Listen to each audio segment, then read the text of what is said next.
102 missed calls, all from the same number. The number I had blocked, unblocked, and blocked again more times than I could count over the past 10 years. I stared at my phone screen, watching it light up again in the quiet of my corner office. The Manhattan skyline glittering behind me like a crown I had earned with blood and patience. The caller ID read, Victoria Sterling, my mother. The woman who had looked me dead in the eyes on a freezing November night and said words I would never forget. You will come back begging in a month. Mark my words. I was 17 years old when she slammed that door in my face. I had nothing but a suitcase, $800, and a dignity I refused to let her take. I did not beg. I did not crawl.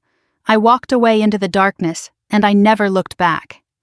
Now, 10 years later, the roles had reversed completely. 103. 104. The calls kept coming, desperate and relentless. Before I tell you why I let it ring, let me take you back to the night my mother threw me out like garbage, and the secret she never wanted me to discover. I was 17, and the night my life shattered started with a dinner party I was never supposed to overhear. The Sterling mansion sat on 3 acres of manicured perfection in Greenwich, Connecticut, the kind of place where old money pretended to be humble while counting every penny of everyone else's worth. I had grown up in that house, but it never felt like home. More like a museum where I was one of the displays, expected to be beautiful, silent, and obedient. I was back from boarding school for Thanksgiving break, sitting through another one of my mother's elaborate dinner parties with a smile plastered on my face. The guests were the Harrison family, owners of a development firm my mother had been circling for months. A merger, she called it. A golden opportunity.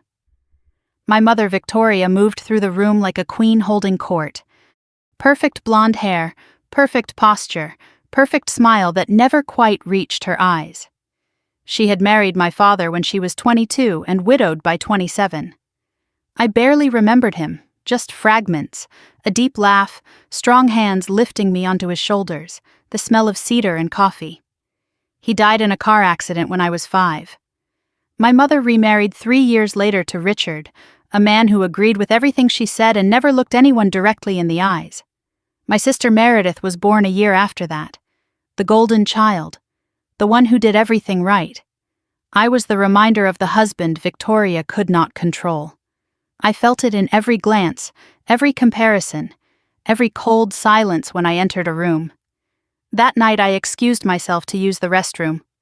On my way back, I heard my name whispered in a tone that made me freeze outside the study door.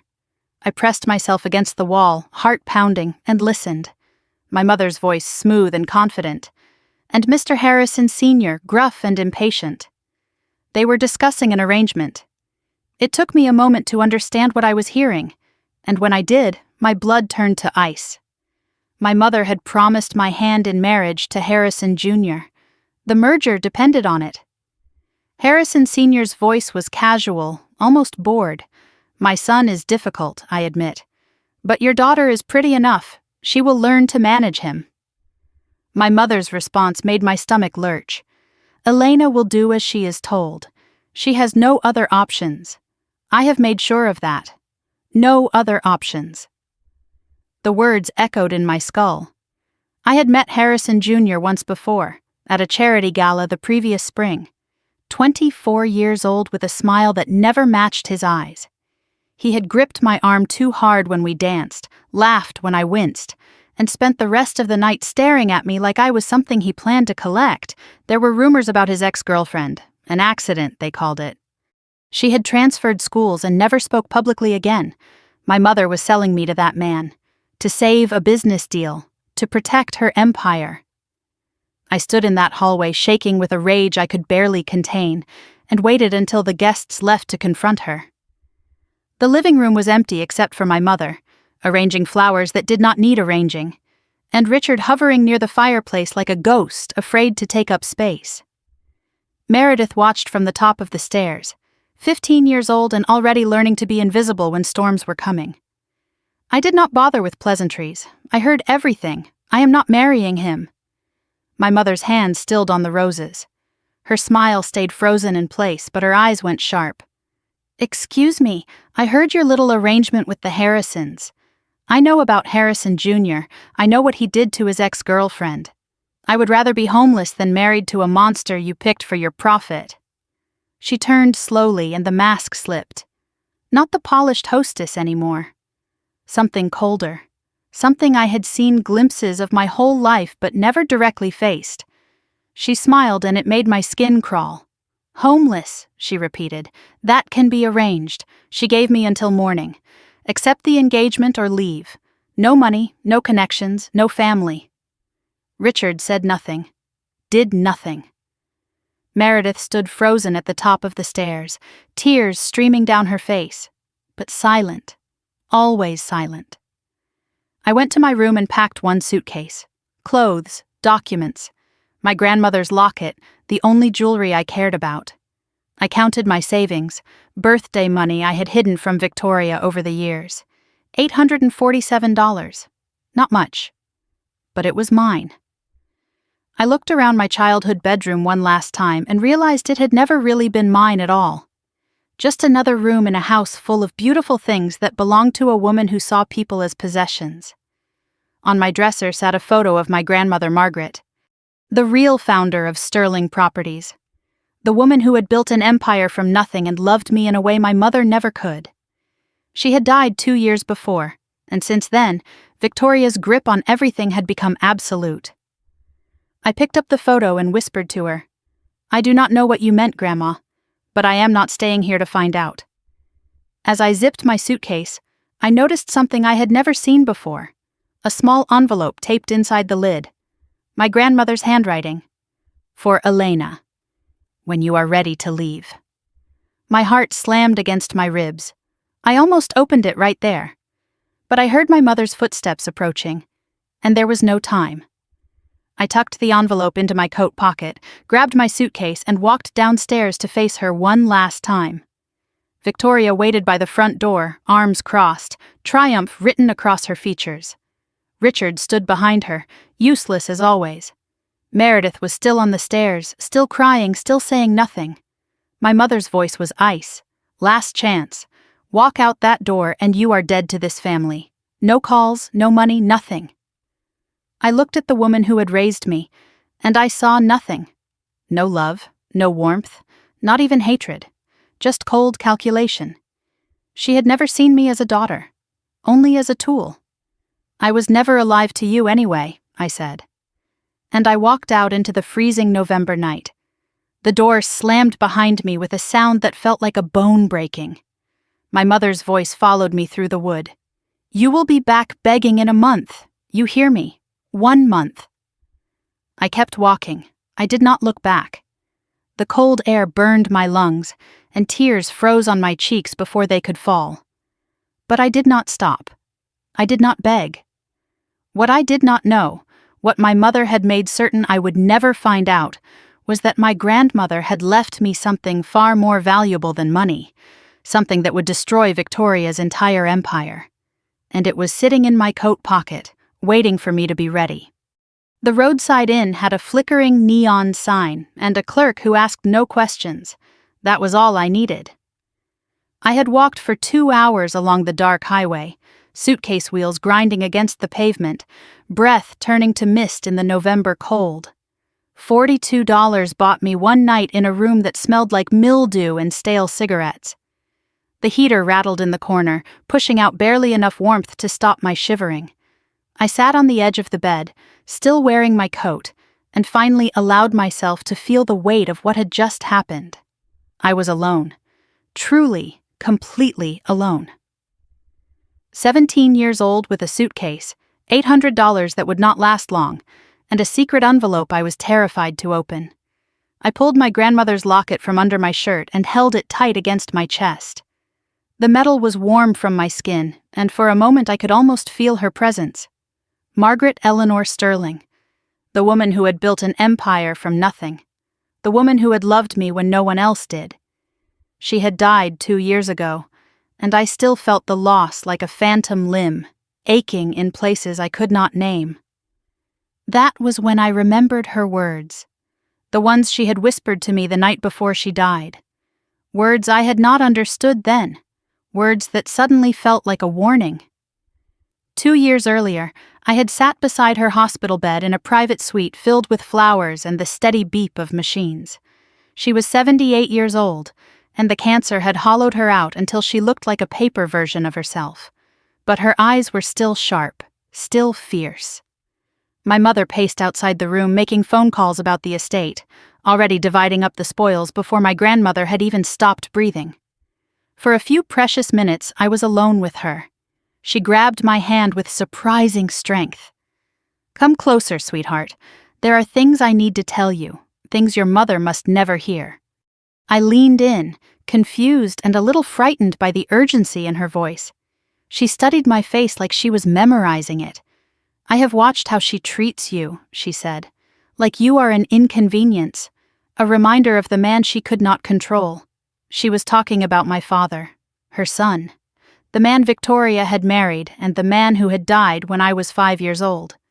My mother never spoke of him, and any time I asked questions, she changed the subject with a coldness that made me stop asking. My grandmother's eyes, clouded with pain medication, suddenly sharpened with an intensity that made me hold my breath. "Your father was my greatest joy," she said, "and you are his legacy, not hers, never hers. And I have made absolutely sure, that she cannot take what belongs to you." I did not understand. "What do you mean, Grandma? What belongs to me?" She glanced toward the door, paranoid even in her weakened state. "Not now. She is listening. She is always listening." She squeezed my hand so hard it hurt. "When you are ready to leave that house, and you will be someday, look in your suitcase, the one I gave you for your 13th birthday. I hid something there for you." I still did not understand. I was 15, still naive enough to believe that family meant safety. She saw my confusion, and her expression softened, but only for a moment. "Promise me, Elena. Promise you will not tell anyone about this conversation. Not Meredith, not Richard, especially not your mother." I promised. I did not know what I was promising, but I trusted her completely. She was the only person in that house who had ever made me feel loved without conditions. She nodded, satisfied, and then leaned even closer. Her voice dropped to a whisper so faint I had to strain to hear. "There are people who will help you when the time comes. A lawyer named Harold Whitman. He has something that belongs to you, something your mother tried to destroy." Her eyes bore into mine. "Do not let her break you, Elena. You are stronger than she knows, stronger than she fears." My mother's voice cut through from the hallway. "Elena, visiting hours are over. Let your grandmother rest." I started to pull away, but my grandmother held on, whispering so softly I almost missed it. "The company should have been yours. I wrote it in my will." But she changed it. She forged my signature while I was too weak to stop her. "Whitman has the original. Find him." Then she let go, and my mother was in the doorway, and the moment was over. 3 days later, my grandmother was dead. I never got another moment alone with her. At the funeral, Victoria smiled graciously and accepted condolences like a queen receiving tribute. I watched her, numb and silent, my grandmother's words locked inside me like a time bomb I did not know how to defuse. Now, sitting in that cheap motel room 2 years later, everything finally made sense. The envelope from my suitcase sat in my trembling hands, my grandmother's handwriting staring back at me. "For Elena. When you are ready to leave." I was ready now. I had no choice but to be ready. I tore it open carefully, as if the paper itself was precious. Inside was a handwritten letter and a business card. The card read, "Harold Whitman, attorney at law," with an address in Hartford, Connecticut. The letter was dated 3 years earlier, written when my grandmother was still healthy, still sharp, still fighting battles I knew nothing about. The first line made my heart stop. "My dearest Elena, if you are reading this, then your mother has finally shown you who she truly is." I kept reading, tears blurring my vision. She explained everything. Sterling Properties was built by her alone after her first husband, my grandfather, died young. Victoria had married Margaret's son, my father, not for love but for access to the company. When my father died in that car accident, Victoria wasted no time taking control. My grandmother had always suspected the accident was not an accident. She could never prove it, but she had never stopped believing that Victoria was involved. My stomach lurched. I had to pause, take a breath, remind myself to keep reading. 5 years before she died, my grandmother had rewritten her will. She left 51% of Sterling Properties to me, to be claimed when I turned 25. She gave a copy to Harold Whitman with instructions to keep it secret and safe. But 6 months before her death, Victoria discovered the will. She had her lawyers present while my grandmother was heavily sedated after surgery. She forced Margaret to sign a new version, one that gave Victoria complete control.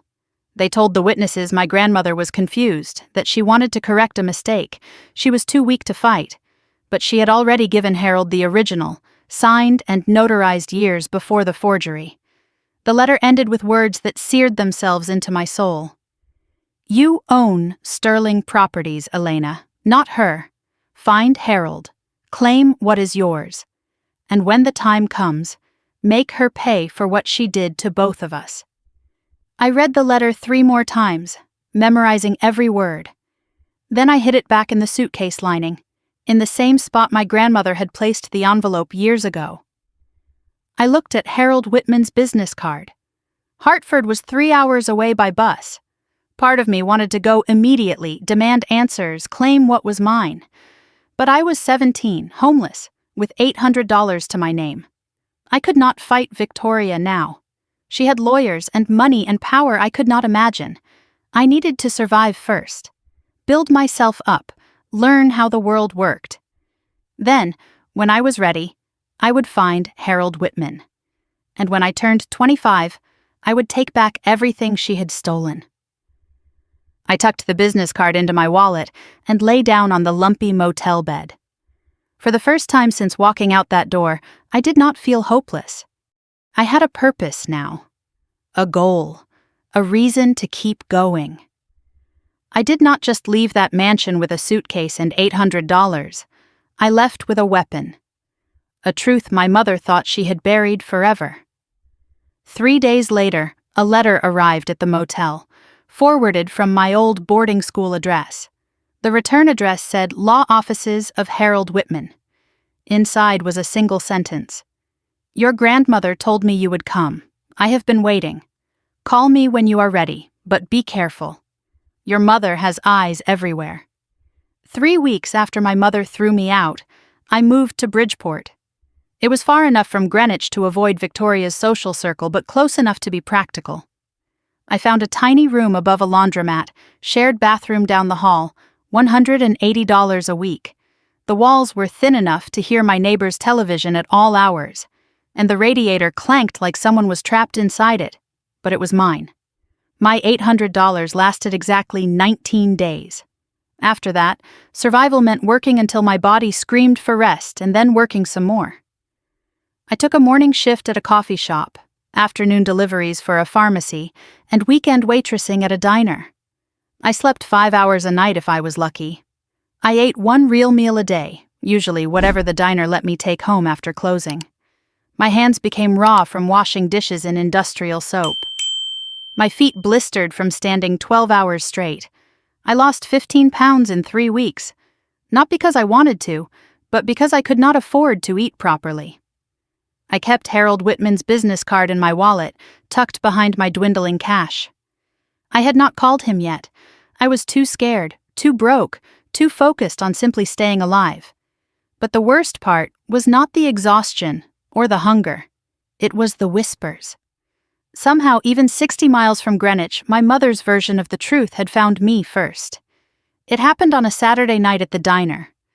The place was packed, and I was running between tables with plates balanced on my arms when 2 women walked in. Designer handbags, perfect highlights, the kind of casual elegance that cost more than my monthly rent. I recognized them immediately, friends of Victoria, regulars at her charity galas.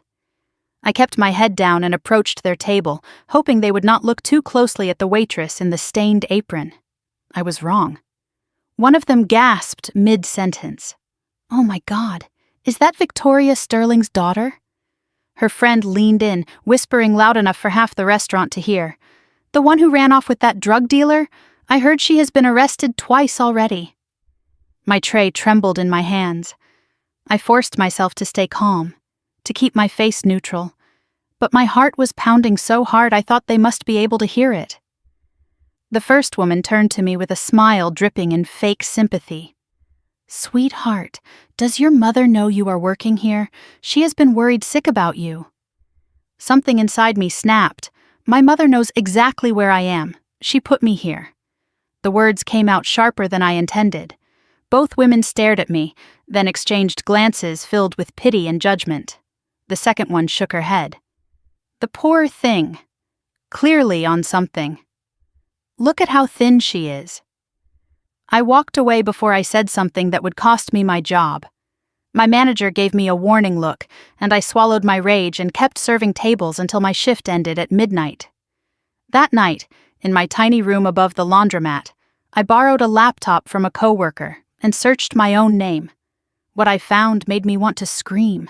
Victoria had not just kicked me out. She had launched a full campaign to destroy my reputation before I could even try to fight back. The story she was telling everyone was elaborate and devastating. Her troubled daughter had suffered a breakdown after her grandmother's death. I had started dating a dangerous older man. I had gotten involved with drugs. I had stolen money from the family and run away. Victoria was heartbroken, of course, praying for my recovery, hoping I would get the help I needed. There were photos of her at charity events, dabbing at her eyes while accepting sympathy from her wealthy friends. The local paper had even quoted her. "As a mother, my heart is shattered, but we cannot help those who do not want to be helped." I stared at the screen, fury building in my chest until I could barely breathe. I wanted to expose the truth, to tell everyone what really happened. But who would believe me? I was a homeless 17-year-old with nothing. She was Victoria Sterling, philanthropist, businesswoman, grieving mother. Then it hit me. She was not just punishing me for leaving. She was strategically discrediting me for the future. If I ever tried to claim my grandmother's real will, Victoria could point to all of this and say I was a troubled addict making up lies for money. She was building her defense before I even knew I would need to attack. This was not anger. This was a calculated execution. My mother was not just cruel, she was dangerous. I closed the laptop and sat in the dark for a long time. Then I grabbed a notebook and wrote 3 words. Keep receipts. Document everything. Wait. January arrived with bitter cold and the kind of exhaustion that settles into your bones and refuses to leave. I was delivering prescriptions one afternoon when I accidentally walked into the wrong office. The sign on the door read, Chen Properties, Boutique Real Estate Solutions. A woman in her 50s looked up from her desk, sharp eyes taking in my disheveled appearance and the pharmacy bag in my hand. "You are on the wrong floor," she said, but then she paused, studying me more closely. "You look like you have not slept in a month. Sit down before you collapse." I started to refuse, but something in her voice stopped me. She made me tea and asked questions. Where did I go to school? Where did I work? How old I was? I found myself answering honestly, too tired to construct lies. When I mentioned Greenwich Academy, her expression shifted. "Greenwich? You would not happen to know the Sterling family, would you?" I hesitated for only a moment before deciding I had nothing left to lose. "Victoria Sterling is my mother. She kicked me out 2 months ago." The woman leaned back in her chair, studying me with new interest. Her name was Diane Chen, and what she told me next changed everything. "Victoria Sterling destroyed my husband's business 15 years ago," she said. "Undercut his bids, spread rumors about faulty construction, got his license suspended on false charges. He never recovered. Died of a heart attack 3 years later." She looked at me with something I had not seen in months. Respect. "So, you survived her too." We talked for hours. I did not tell Diane about the inheritance or Harold Whitman. It was too risky, and I did not know yet if I could trust her. But I told her about the ultimatum, the arranged marriage, the lies Victoria was spreading. Diane listened without interrupting, nodding slowly. "Your mother is a predator," she said.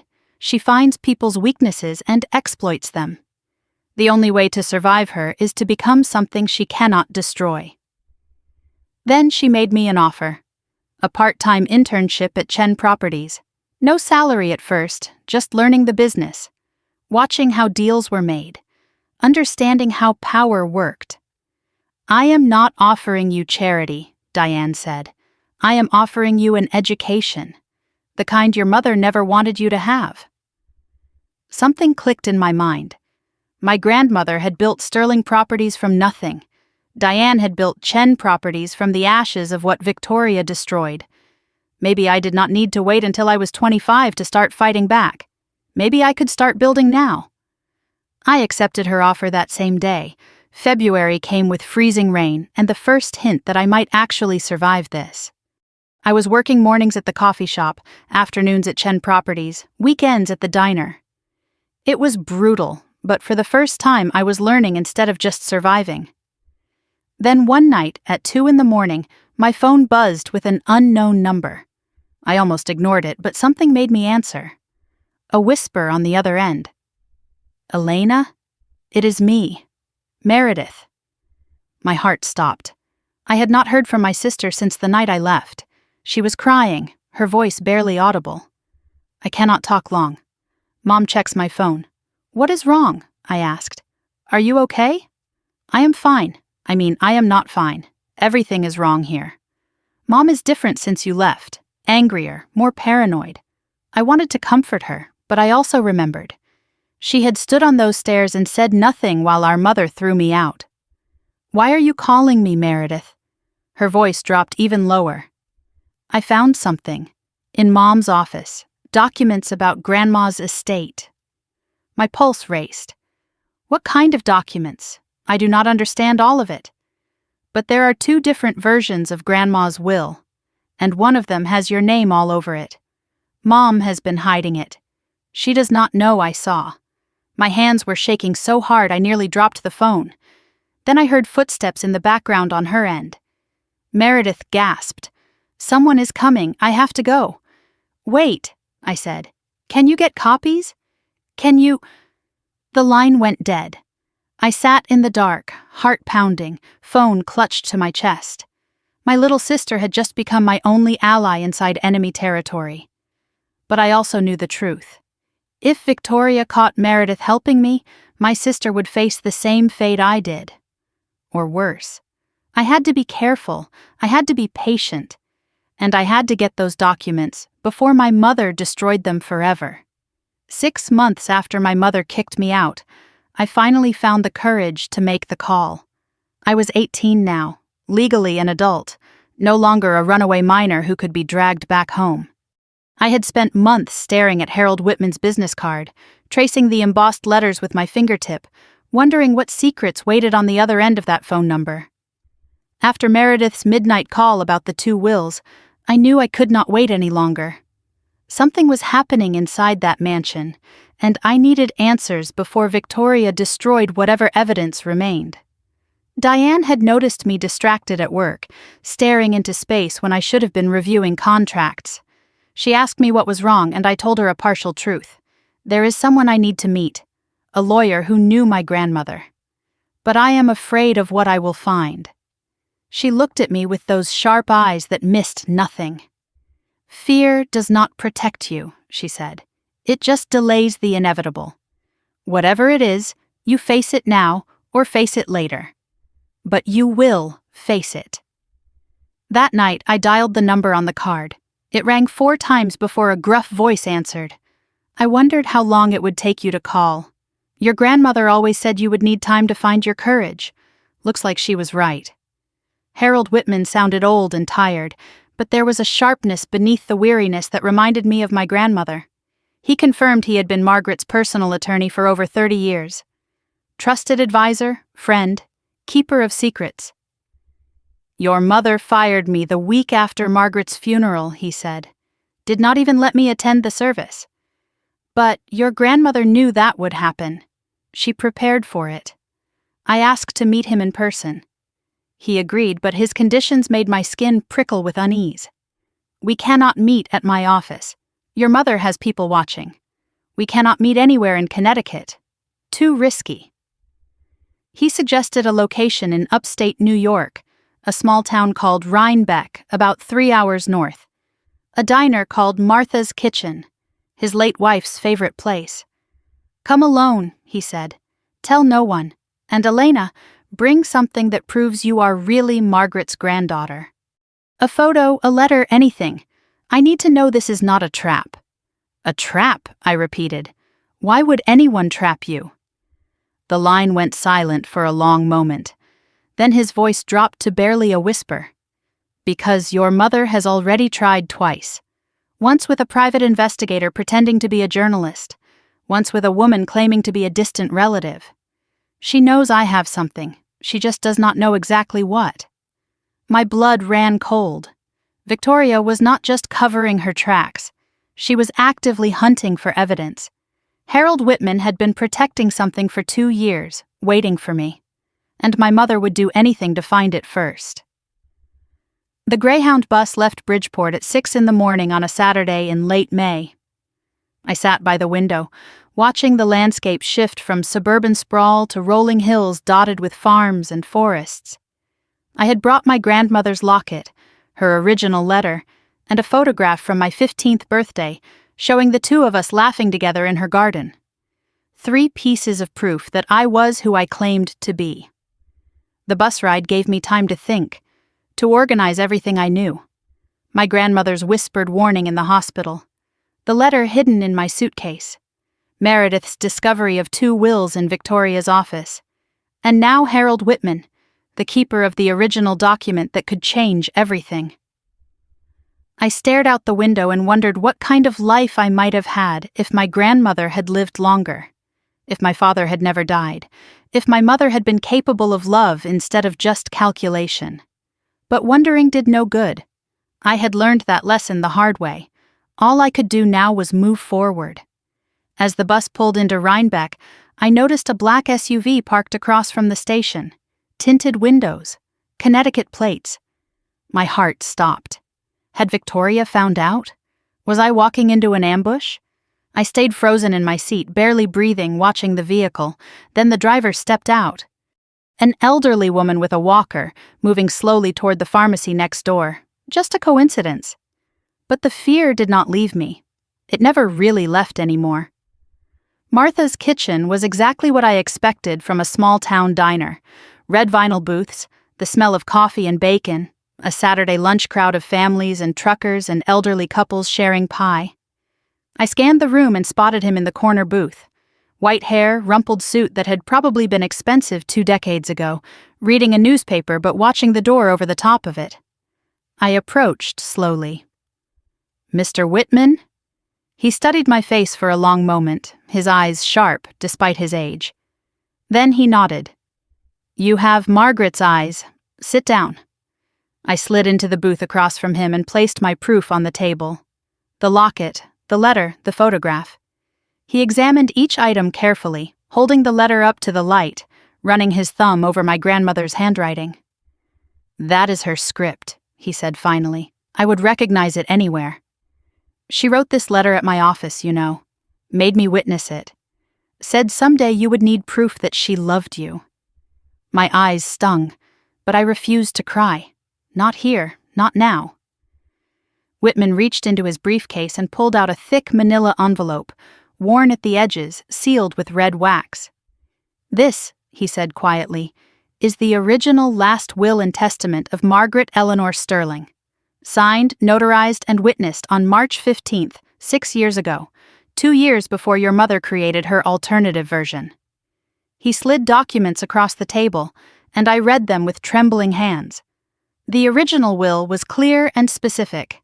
51% of Sterling Properties shares to Elena Margaret Sterling, to be claimed upon reaching age 25. 15% to Meredith.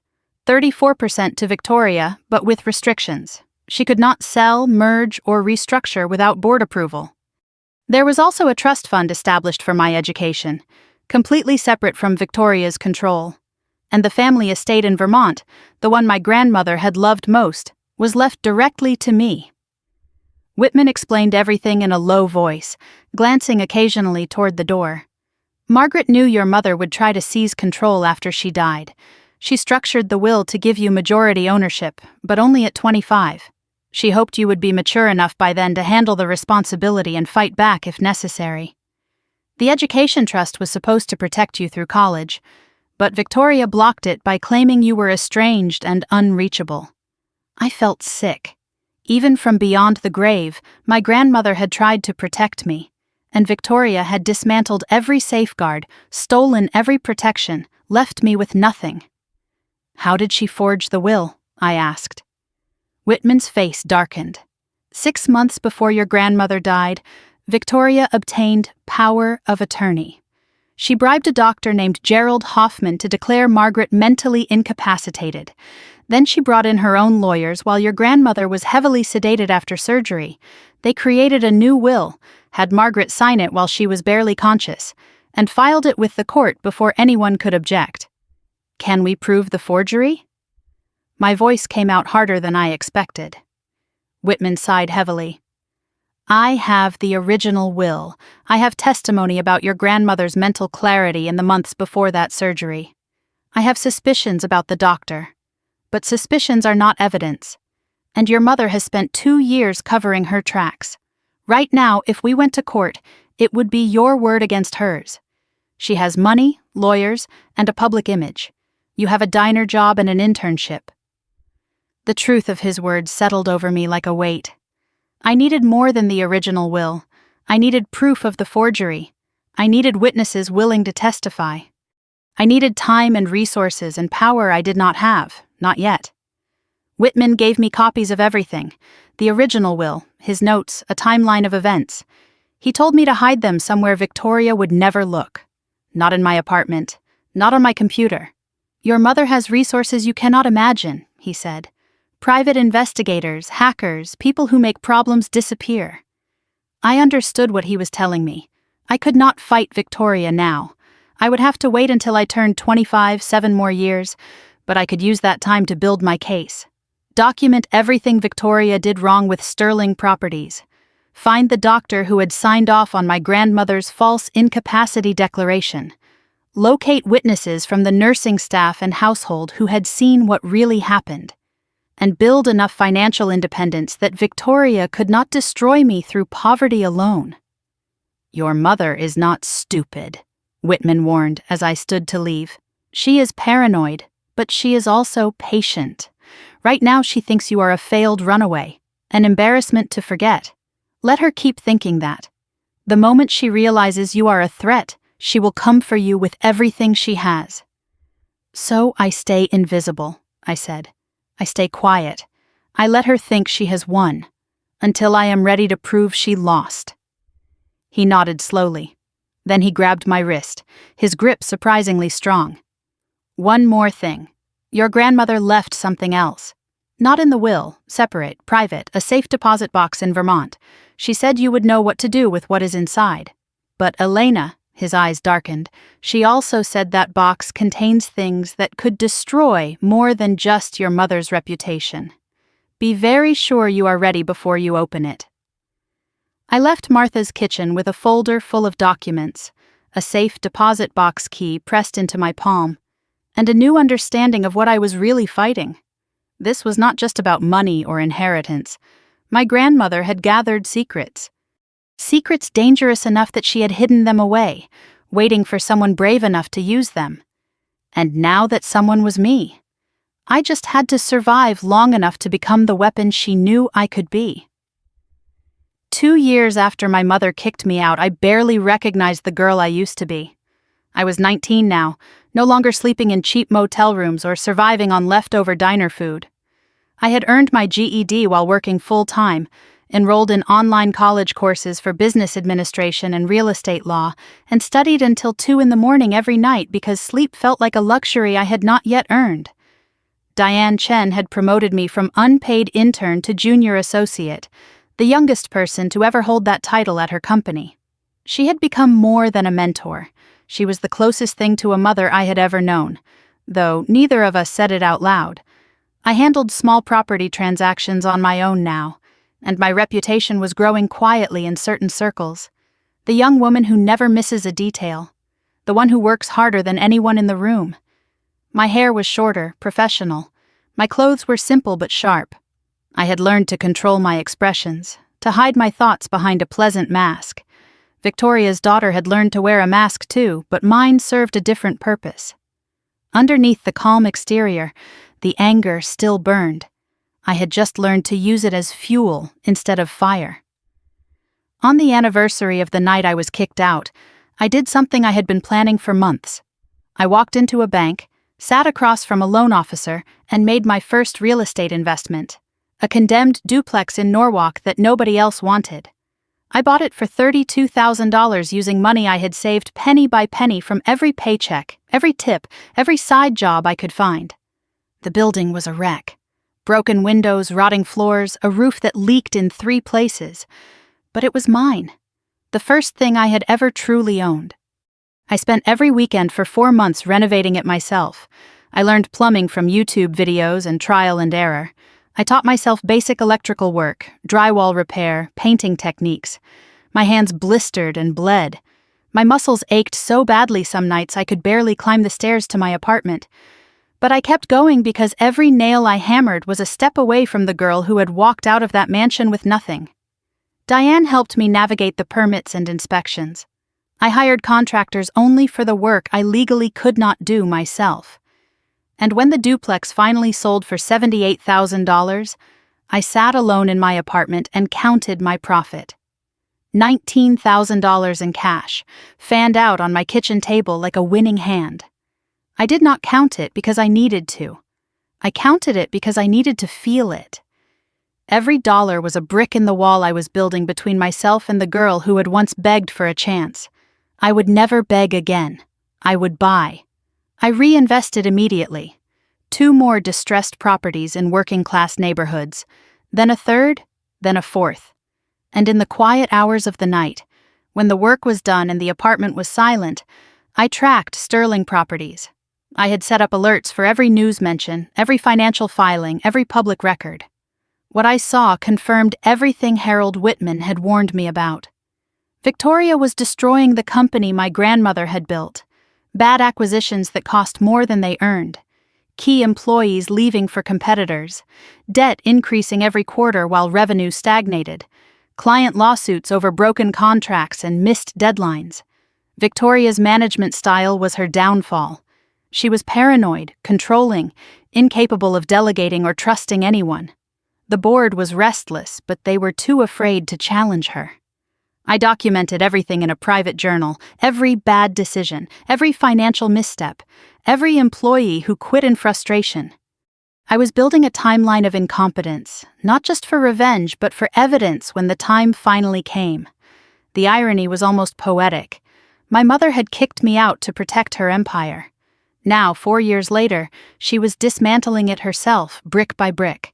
I did not need to destroy Sterling Properties. I just needed to be ready to pick up the pieces when she finished burning it down.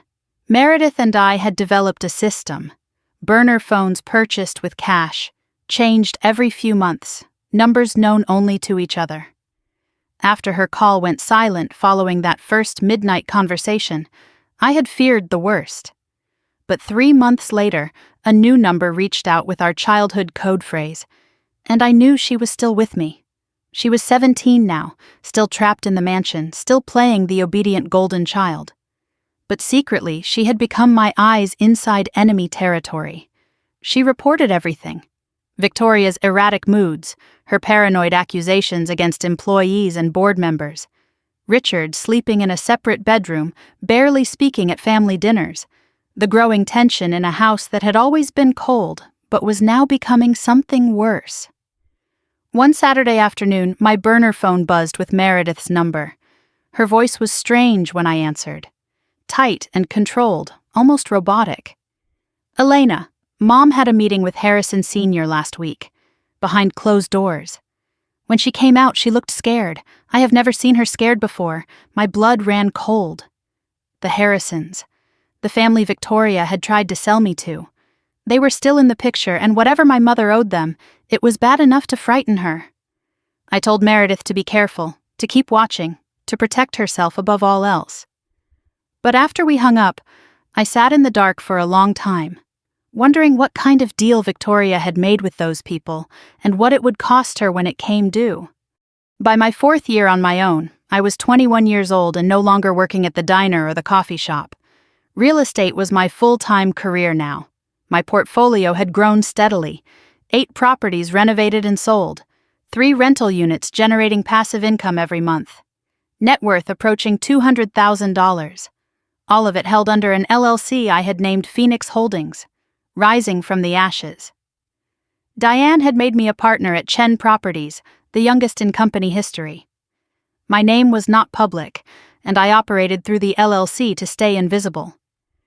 As far as Greenwich society knew, Victoria's troubled daughter had disappeared years ago, probably dead in a ditch somewhere or wasting away in some addiction facility. I let them believe it. Invisibility was my greatest weapon. I had started attending real estate conferences, building relationships with investors and contractors and lawyers, learning who Victoria's enemies were. And there were many. Whispers followed her everywhere now. Difficult to work with, impossible to trust, bleeding money. I filed away every name, every connection, every piece of gossip. 4 more years until I turned 25 and could claim my inheritance. But I was not just waiting. I was building an empire parallel to the one that had been stolen from me. When I finally revealed myself, I would not be a desperate girl with a piece of paper. I would be a force Victoria could not ignore, dismiss, or destroy. In April, a commercial broker I had met at a conference called me with an opportunity. "There is a property going to auction next month," she said. "Former warehouse district in New Haven. Multiple bidders expected, including Sterling Properties." I smiled into the phone. "Tell me everything." The auction took place in a hotel ballroom in Hartford. I attended as a representative of Phoenix Holdings, wearing a professional suit and glasses I did not need. My hair was different now. My posture changed. My entire presence transformed from the 17-year-old who had walked out of that mansion. I scanned the room. Lawyers, developers, investors. And then I saw her. Victoria swept in like she owned the room. Designer dress, perfect hair, that smile I remembered too well. Richard trailed behind her, looking exhausted and diminished. They took seats in the front row, expecting to dominate as they always did. I positioned myself near the back and watched. The auction began, and I observed Victoria's strategy.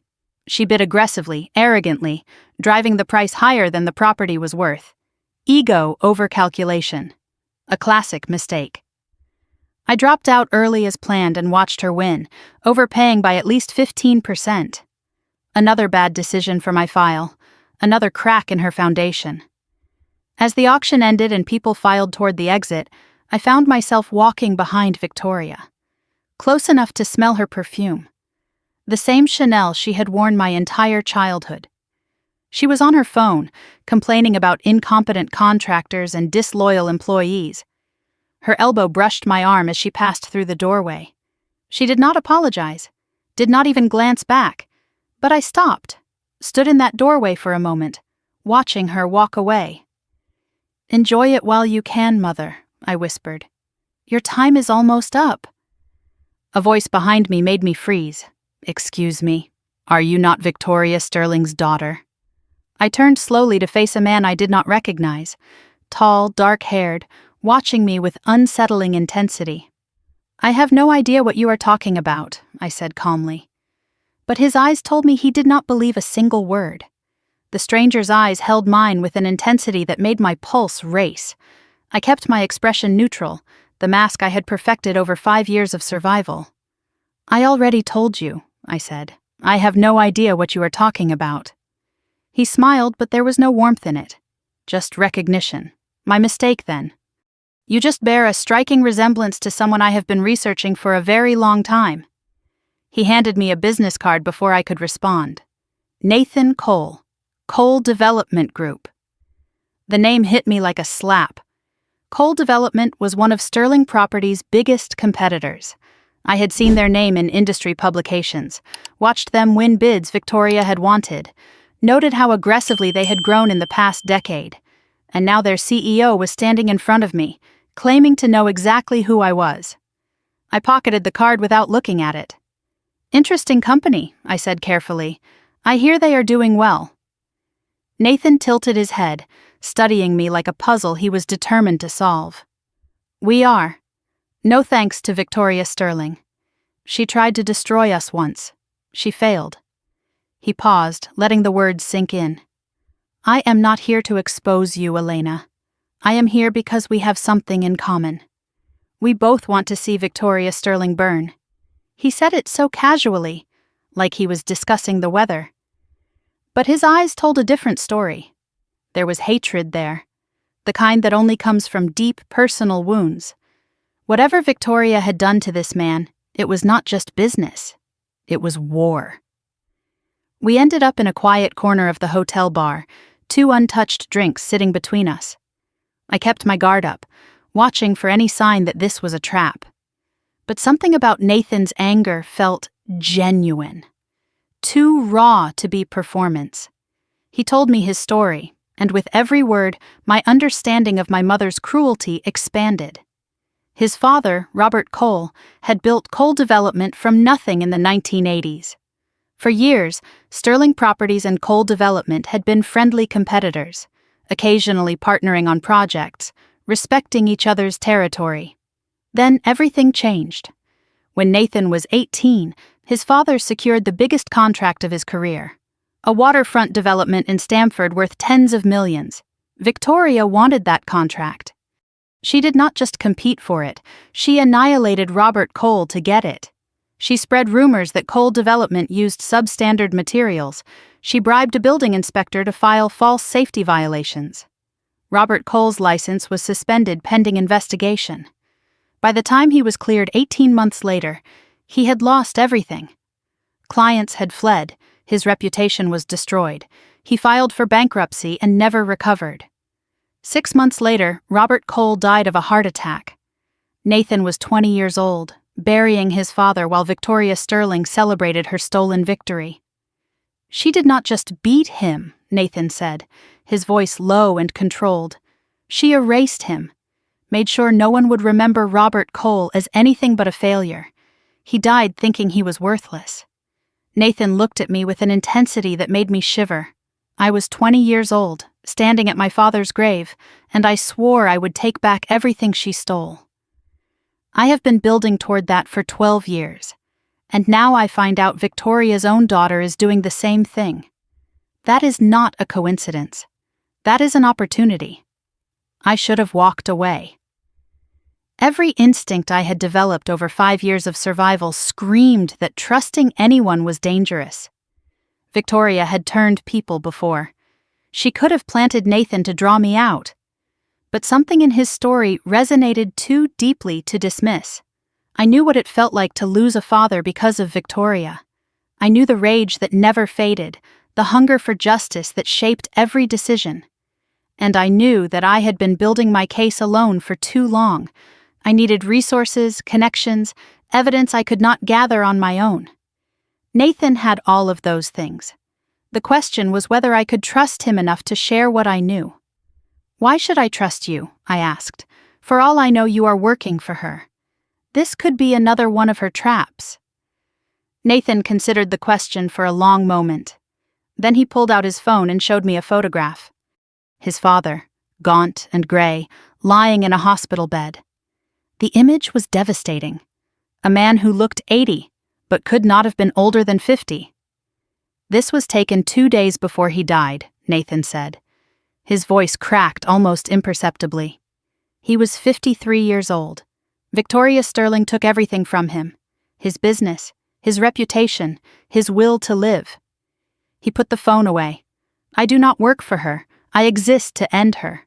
I believed him. Maybe it was foolish. Maybe 5 years of isolation had made me desperate for an ally.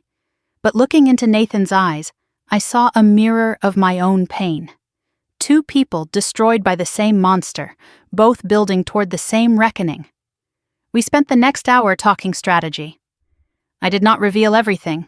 Not the original will, not Harold Whitman, not the safe deposit box in Vermont. I kept my biggest secrets close, maintaining leverage. But I told him enough. The kicked out at 17. The forced marriage I refused. The lies Victoria had spread to destroy my reputation. Nathan listened without interrupting, nodding slowly, and he shared what he had gathered over 12 years of investigation.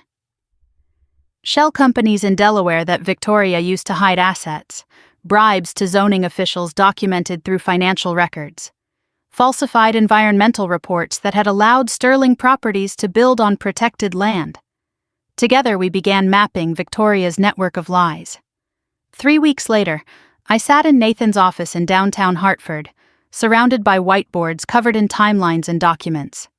We had been meeting in secret, late nights poring over evidence, strategy sessions over takeout containers. Nathan had resources I could only dream of.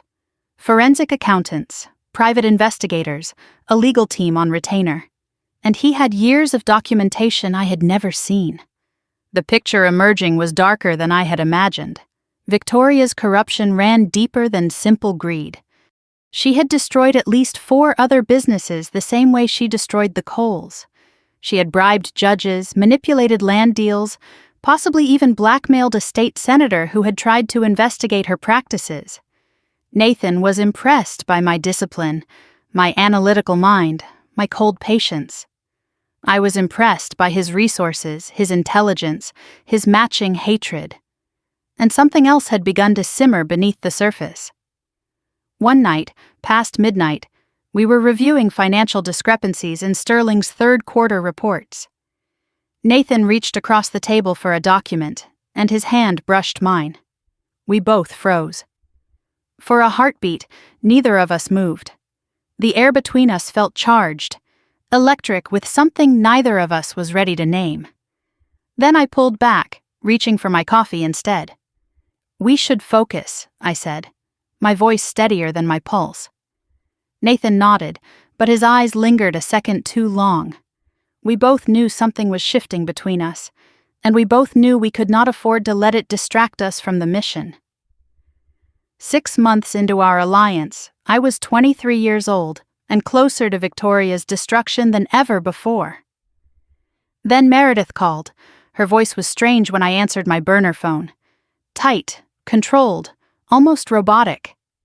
"Elena. How are you doing? I have been thinking about you lately." My instincts screamed that something was wrong. Meredith never made small talk. We had developed codes over the years, phrases that meant specific things. "How is the weather there?" meant, "Are you being watched?" I replied carefully. "It has been stormy lately, very stormy." My blood ran cold. Victoria was monitoring the call.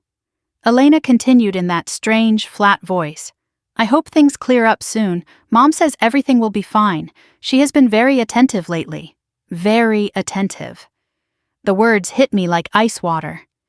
Victoria had noticed something, maybe found something, maybe suspected Meredith's betrayal.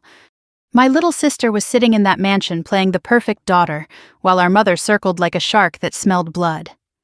"I have to go now," Meredith said. "Mom wants me for dinner. Love you." The line went dead before I could respond. I called Nathan immediately. "We have a problem. Victoria is on to Meredith. We need to accelerate our timeline." 2 weeks later, at 3 a.m, my phone exploded with calls from Meredith's burner number.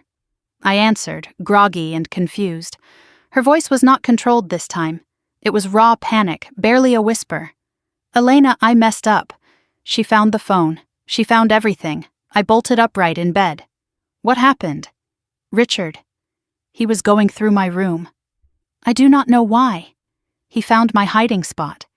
He took the phone straight to Mom. My heart was pounding so hard I could barely think. What did she do?" Meredith described the confrontation in fragments. Victoria's face going white, then purple with rage. Screaming at Meredith for an hour. calling her a traitor, a snake, just like her sister, demanding to know everything Meredith had told me. Meredith had lied, claimed she only called to beg me to come home. Victoria did not believe her. She took my phone, my laptop, everything. I am locked in my room. There is someone outside my door. Private security, I think. She cannot do that, I said.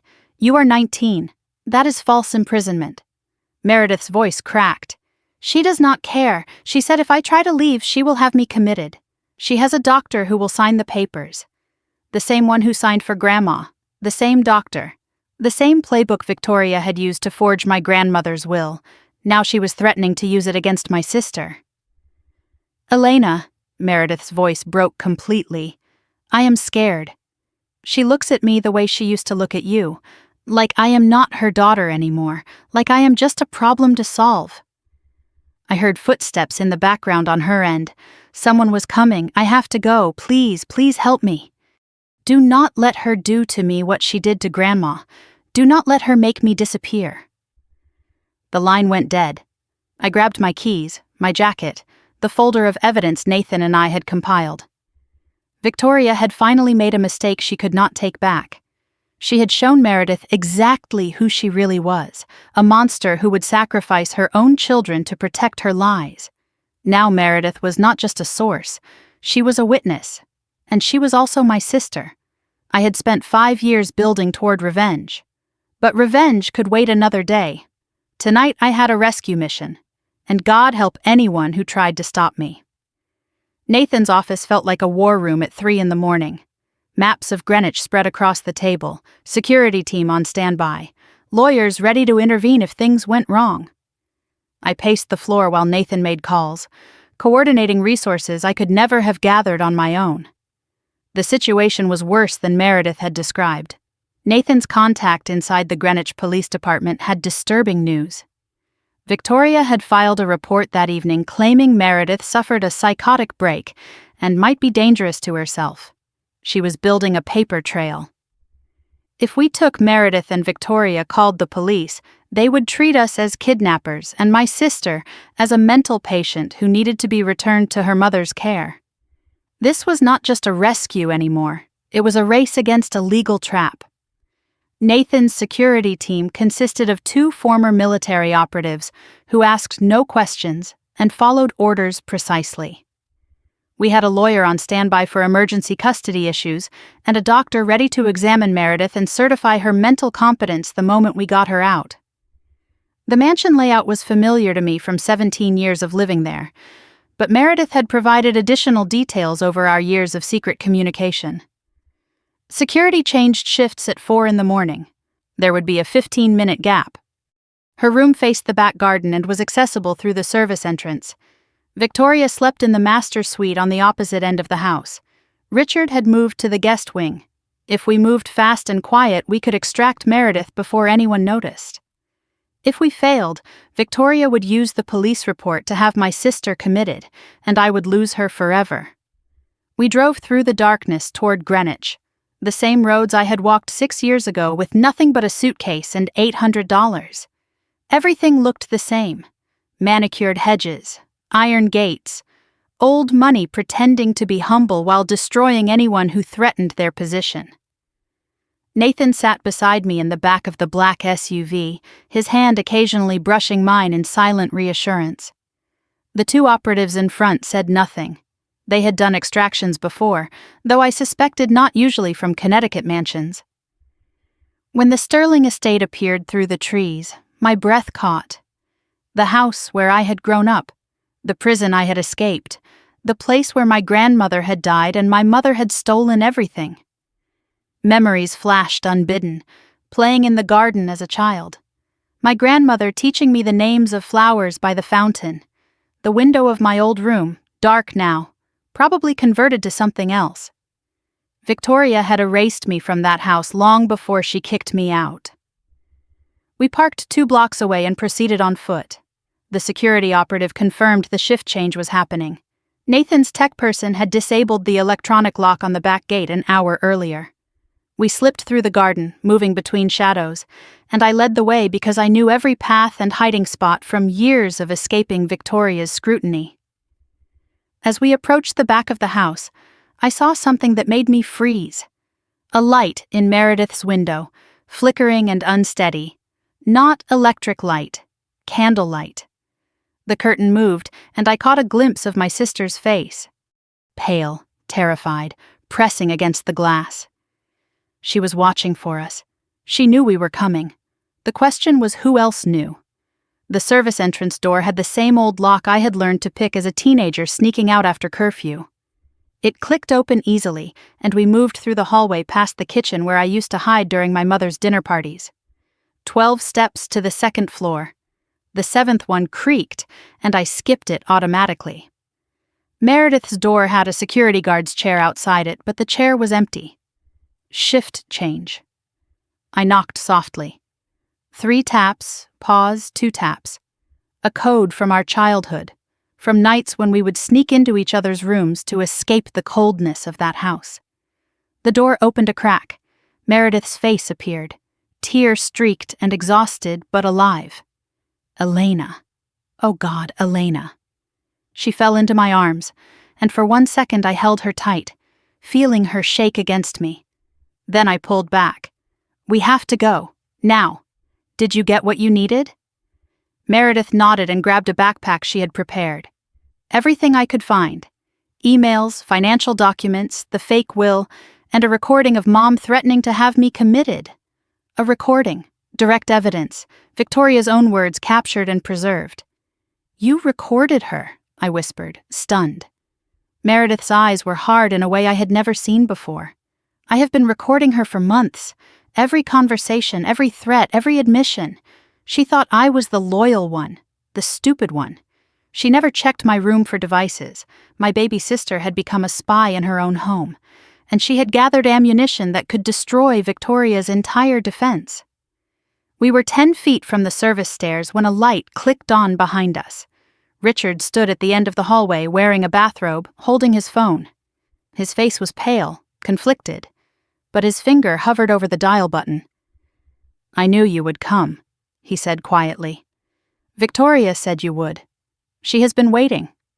I stepped in front of Meredith, shielding her with my body. Richard, do not do this. His voice cracked. I do not have a choice.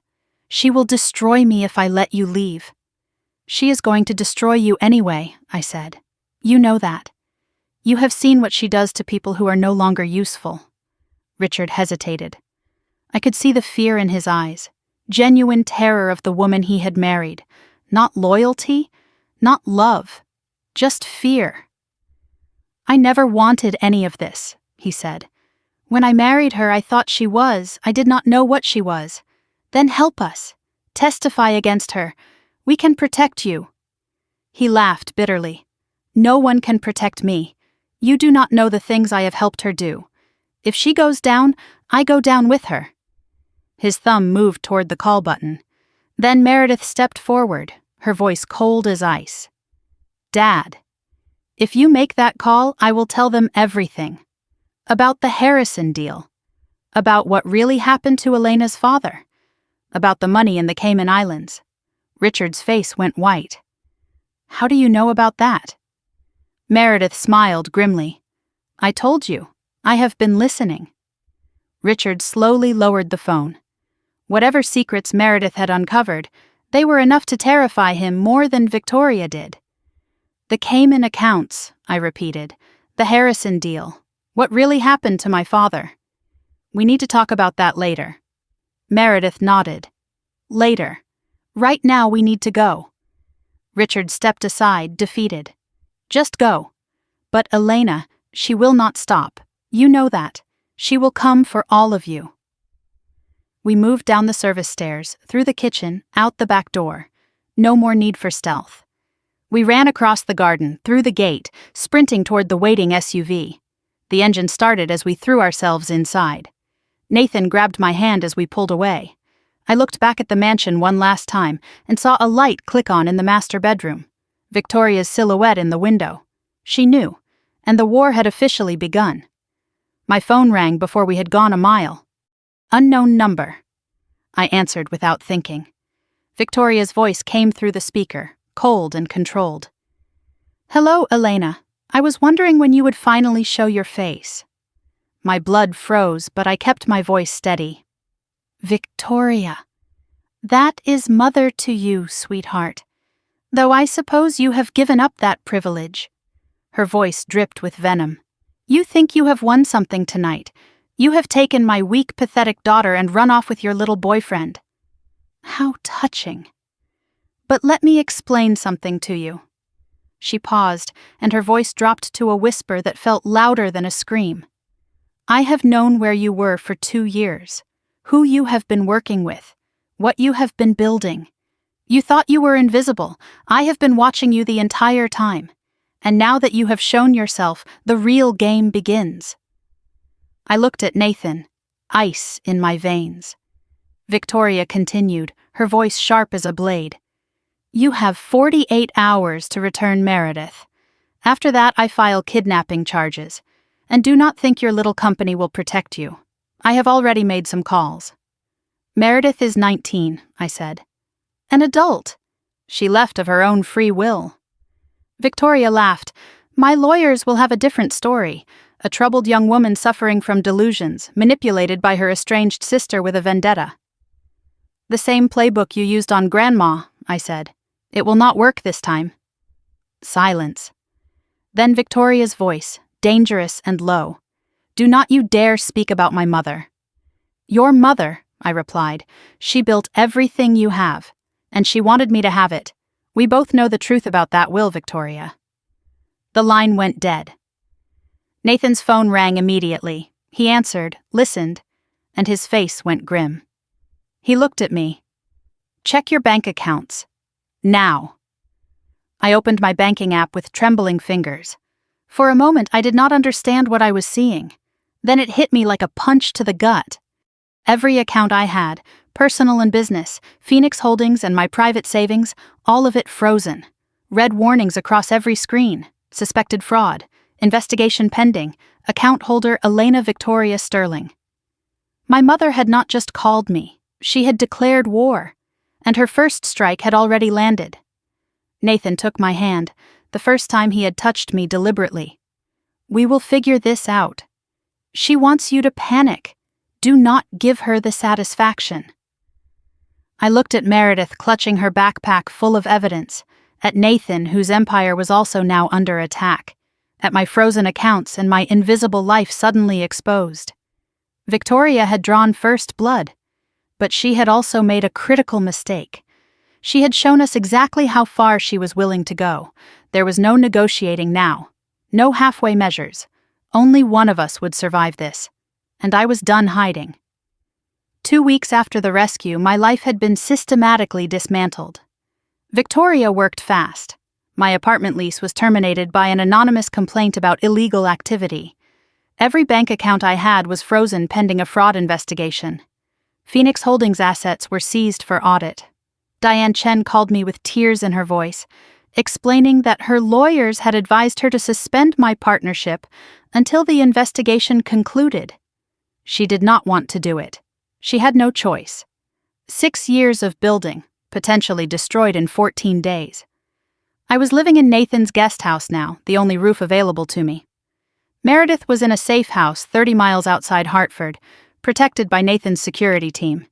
And FBI agents had contacted me twice, polite but suspicious, asking questions about wire transfers and offshore accounts I had never heard of. The accusations were extensive. Wire fraud, money laundering, identity theft spanning 4 years. All fabricated. All designed to bury me in legal quicksand while Victoria regrouped and planned her next attack. I cycled between rage and despair. Some nights I could not sleep. Some nights I could not stop sleeping, exhaustion dragging me under like a current I could not fight. But I refused to break. Victoria wanted me to crumble. She wanted me to crawl back, beg for mercy, admit defeat. I would die first. On day 15, an FBI agent named Marcus Webb sat across from me in Nathan's living room. He was in his 50s, gray at the temples, with tired eyes that had seen too much corruption to be easily fooled. He flipped through a thick folder, reading off the accusations like a grocery list. Bank transfers to offshore accounts. fake identities used to purchase properties, tax evasion spanning years. The evidence was damning, too damning. He looked up from the folder and studied my face. "Here is what bothers me," he said.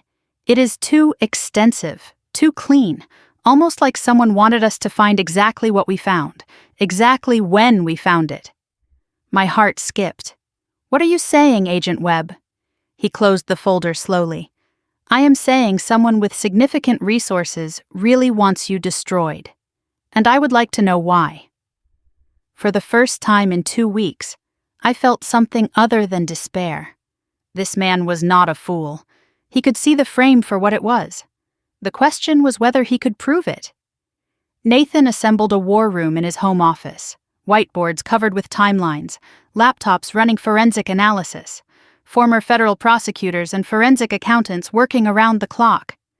We began tracing the evidence against me backward, looking for the fingerprints Victoria had left in her haste to destroy me. What we found confirmed everything I suspected. The offshore accounts had been opened with forged documents. The signatures did not match mine.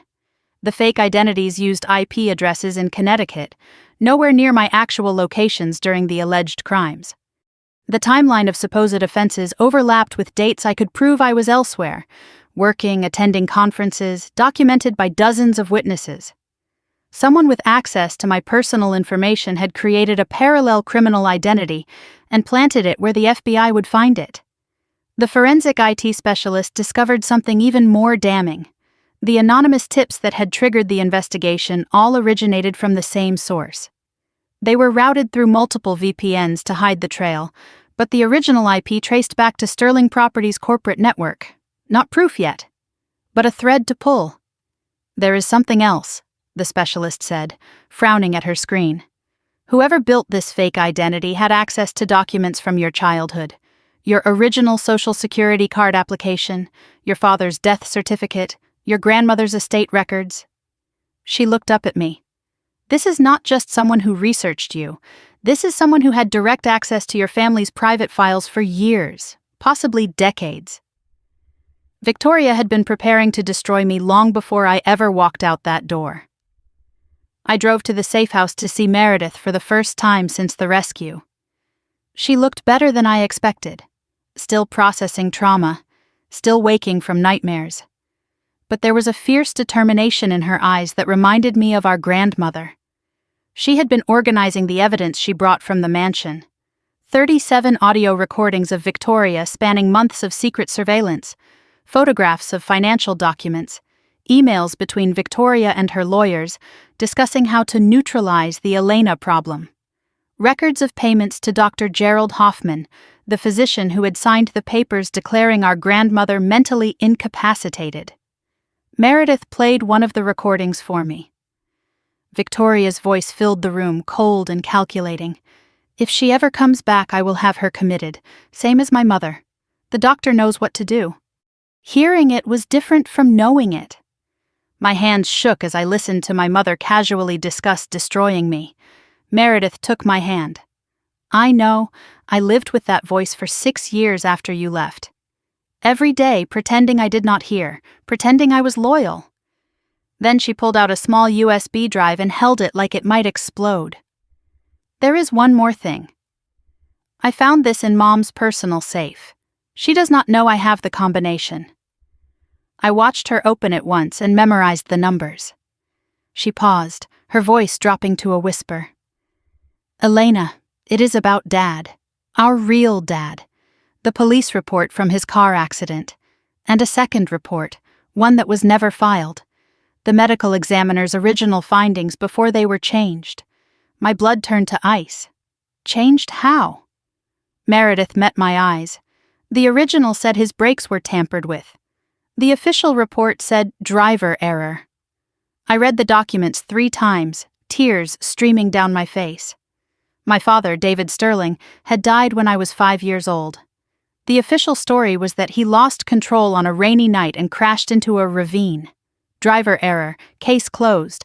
But the original medical examiner's report told a different story. The brake lines showed signs of deliberate cutting. The impact pattern was inconsistent with loss of control. The examiner had recommended a homicide investigation. 3 days later, a different examiner filed a revised report. Driver error, possible fatigue, no investigation needed. And there, in Meredith's evidence folder, was a record of a $75,000 payment from Victoria to the county examiner's office dated 1 week after my father's death. Victoria had not just manipulated her way into the family fortune, she had murdered my father to get it. David Sterling was Margaret's son, the rightful heir before Victoria married in. With him dead, she had clear access to Margaret and the company. She had orphaned me at 5 years old so she could take everything. And for 12 years afterward, I had lived under her roof, never knowing I was sleeping in the house of the woman who killed my dad. Something inside me shifted as I held that evidence. Not broke. I had been broken before. This was different. This was hardening, crystallizing. The rage that filled me was not hot. It was cold, Arctic, the kind that does not burn out. It freezes everything until you are ready to shatter it. 3 months into the investigation, Agent Webb called me back to the FBI field office. I expected more accusations, more questions, more suspicion. Instead, he greeted me almost respectfully. "Miss Sterling, I owe you an apology. We have completed our analysis of the evidence against you." The findings were conclusive. Every piece of evidence had been fabricated. The offshore accounts were created using stolen identity documents. IP forensics proved I could not have made the alleged transactions. The anonymous tips originated from Sterling Properties Network. The FBI was now investigating the source of the false reports. Victoria Sterling. I was formally cleared of all accusations. My accounts would be unfrozen within the week. Agent Webb leaned forward, speaking off the record. "We have seen this pattern before. Wealthy individuals using law enforcement as a weapon against enemies. It is illegal, and we take it seriously." "What happens to the person who filed the false reports?" I asked. Webb's expression hardened.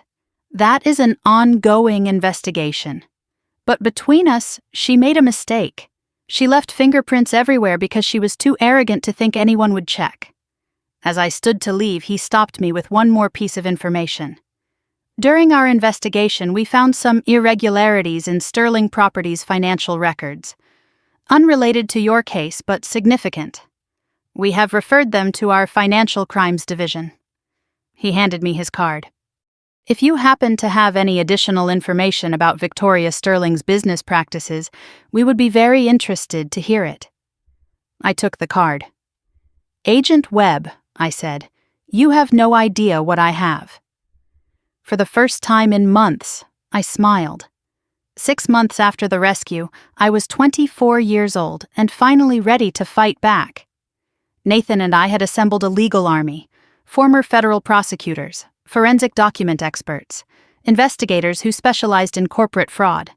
We had Harold Whitman's original will with full chain of custody documentation, Meredith's recordings of Victoria's threats, evidence of the doctor's bribery, the suppressed medical examiner's report about my father, the FBI's referral about Sterling Properties' financial crimes, and now we had commissioned the country's leading forensic document examiner to analyze both versions of my grandmother's will.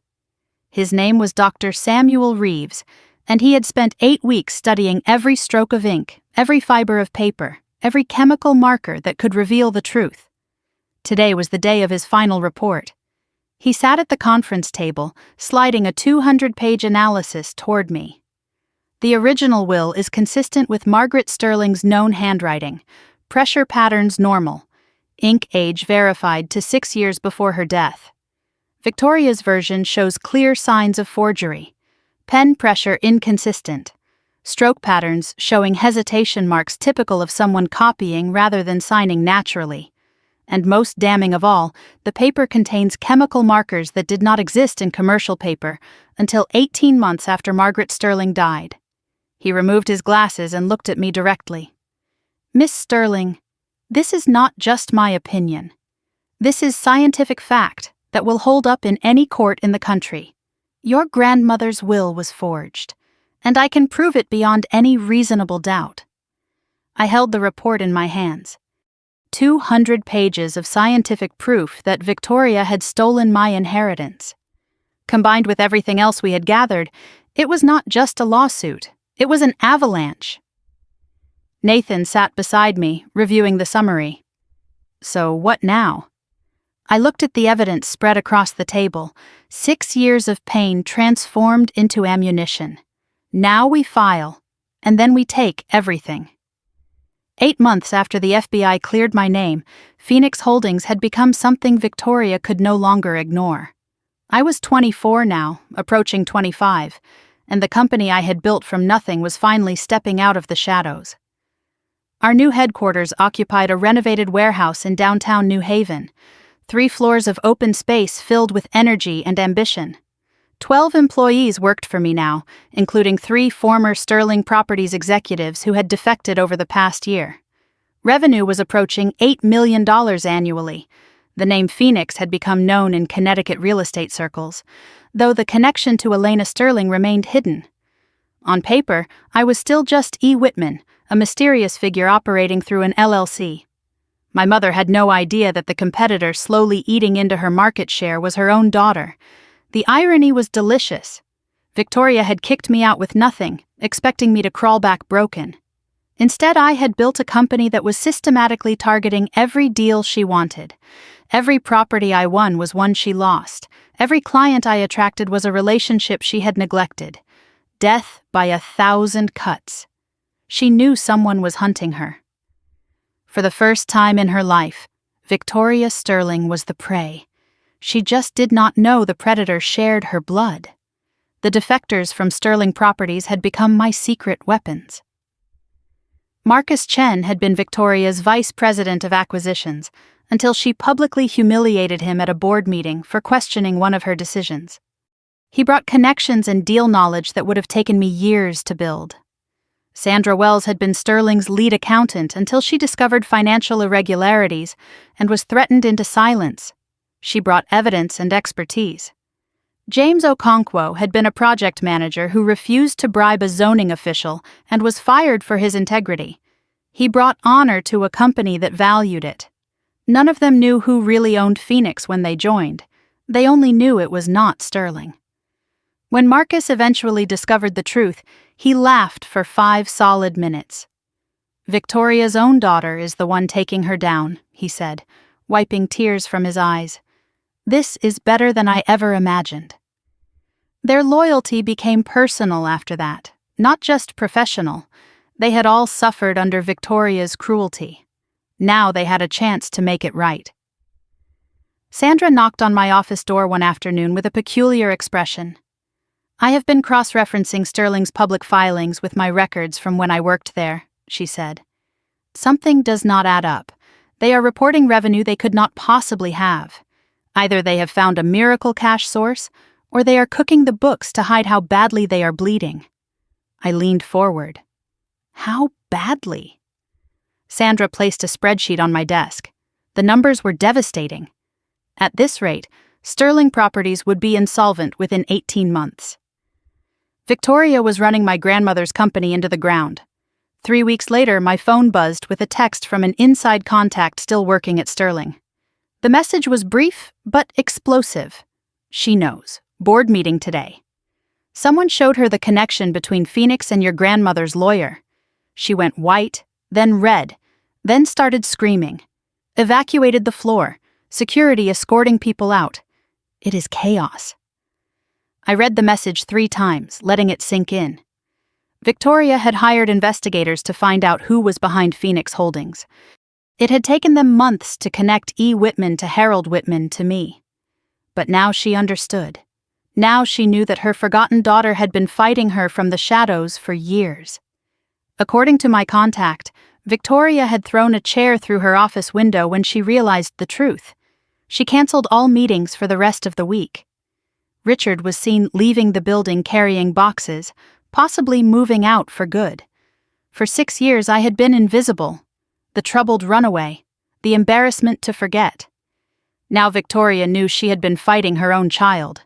Her narrative was shattered, her certainty was broken, and her worst nightmare was just beginning. That night my phone rang. Unknown number. I answered anyway. Silence on the line for 10 seconds. Then Victoria's voice, barely controlled. You think you are clever, do you not? Building your little empire in secret. Turning my own employees against me, playing the victim while plotting my destruction. I said nothing, letting her rage fill the silence. You are nothing, she hissed. You were nothing when you left, and you are nothing now. I made you. I can unmake you. Finally I spoke. One sentence. No, Mother. You unmade yourself. I am just here to collect the pieces. I hung up before she could respond. I drove to Nathan's house that night, needing to process Victoria's call, the hatred in her voice, the threat beneath the words, the finality of what was coming. Nathan opened the door, saw my face, and did not ask questions. He poured 2 glasses of whiskey and sat beside me on the couch. We had been dancing around our feelings for over a year. The war against Victoria had consumed everything, leaving no room for anything personal. But tonight felt different. Tonight the walls I had built around myself felt too heavy to maintain. She finally knows, Nathan said quietly. She knows, I replied, and now she is going to come at us with everything she has. Good. I am tired of waiting. Silence stretched between us. Then I asked the question I had been avoiding for months. Nathan, when this is over, if we win, what happens to us? He set down his glass and turned to face me fully. His eyes were intense, searching. What happens is, I stop pretending I am only in this for revenge. What happens is, I tell you that somewhere along the way, destroying Victoria became less important than building something with you.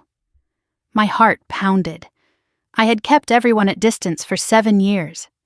Trust felt impossible after what Victoria had done. But Nathan had proven himself 100 times over. He had seen me at my worst, my most vulnerable, my most vicious. And he had stayed. I do not know how to do this, I admitted. I do not know how to let someone in without waiting for them to betray me. Nathan reached over and took my hand. Then do not let me in, let me stand beside you. We will figure out the rest when we are not at war. He pulled me closer, and for the first time in 7 years, I stopped fighting.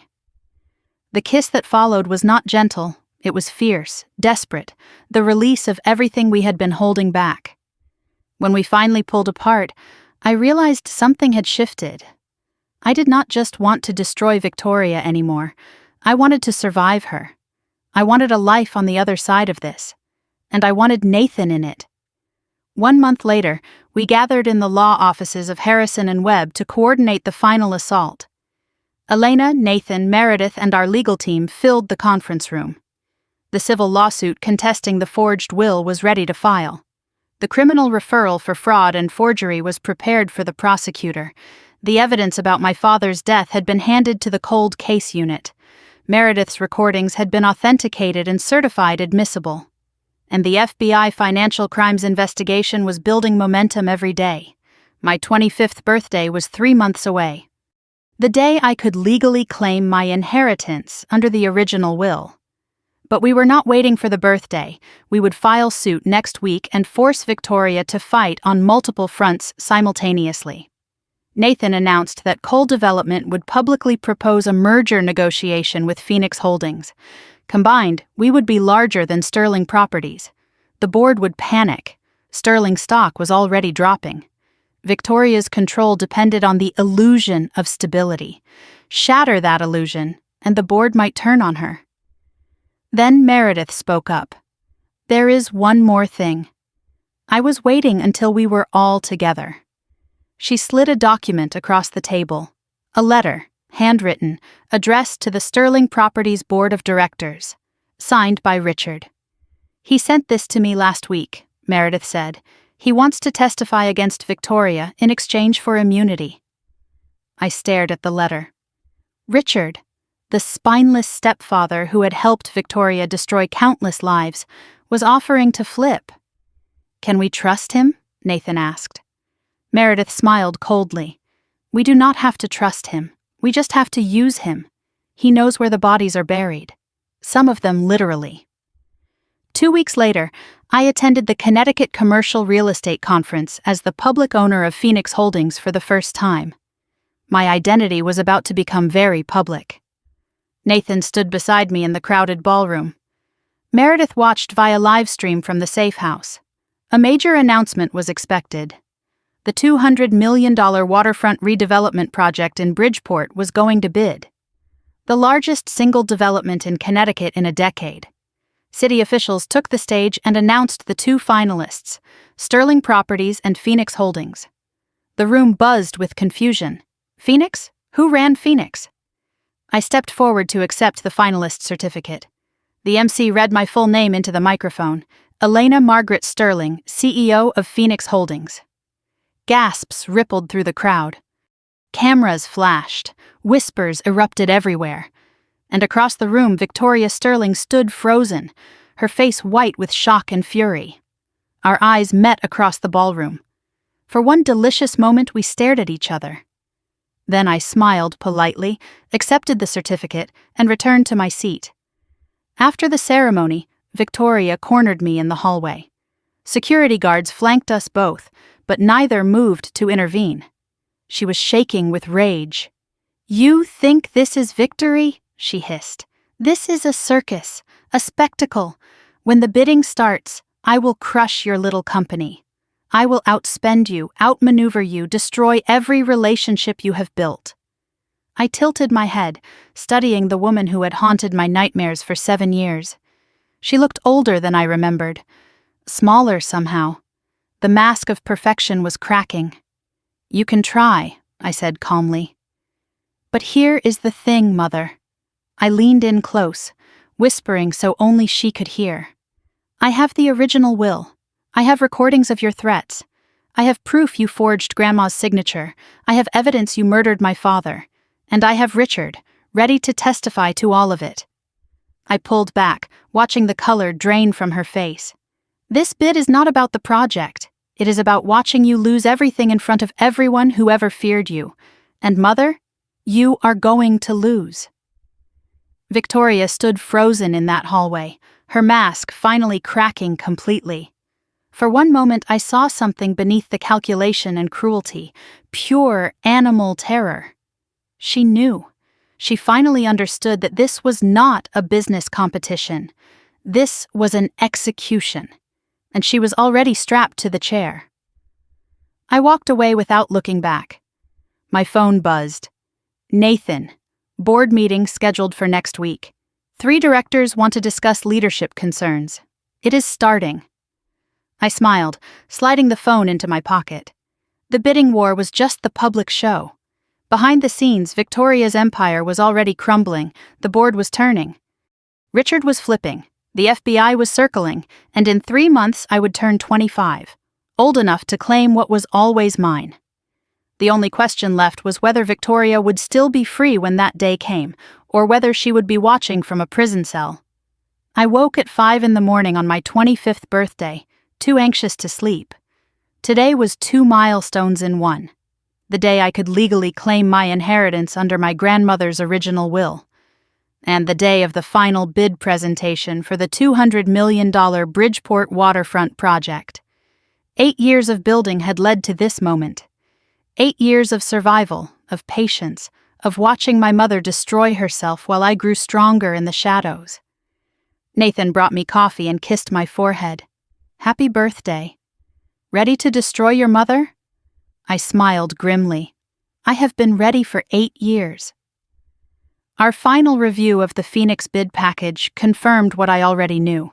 It was comprehensive, innovative, community-focused, everything Victoria's presentation would lack. But rumors had been swirling all week. Victoria was desperate, making calls to everyone who owed her favors, bribes to city council members, threats to subcontractors, rumors planted about Phoenix's inexperience and my supposed mental instability. She was throwing everything she had at this final battle. At 7 in the morning, my phone buzzed with a text from an unknown number, a photograph. Victoria entering City Hall through a back entrance at 6 in the morning. The caption read, "She has been in Councilman Porter's office for 45 minutes. Whatever she is offering, it is big.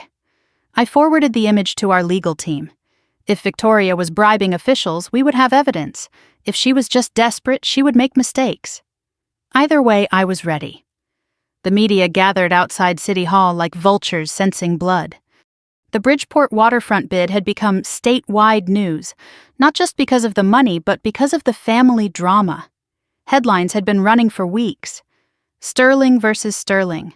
Mother-daughter real estate war. Victoria had used every interview to paint me as a bitter, troubled child seeking revenge against the mother who had tried to help her. I refused to engage, letting my work speak for itself. As I climbed the steps, a reporter shoved a microphone in my face. "Elena, your mother claims you are mentally unstable and this bid is just a personal vendetta. How do you respond?" I stopped and turned to face the camera. My response is in the bid documents. 200 pages of plans, financials, and community partnerships. If that is a vendetta, I would love to see what she calls professionalism. I walked inside without waiting for follow-up questions.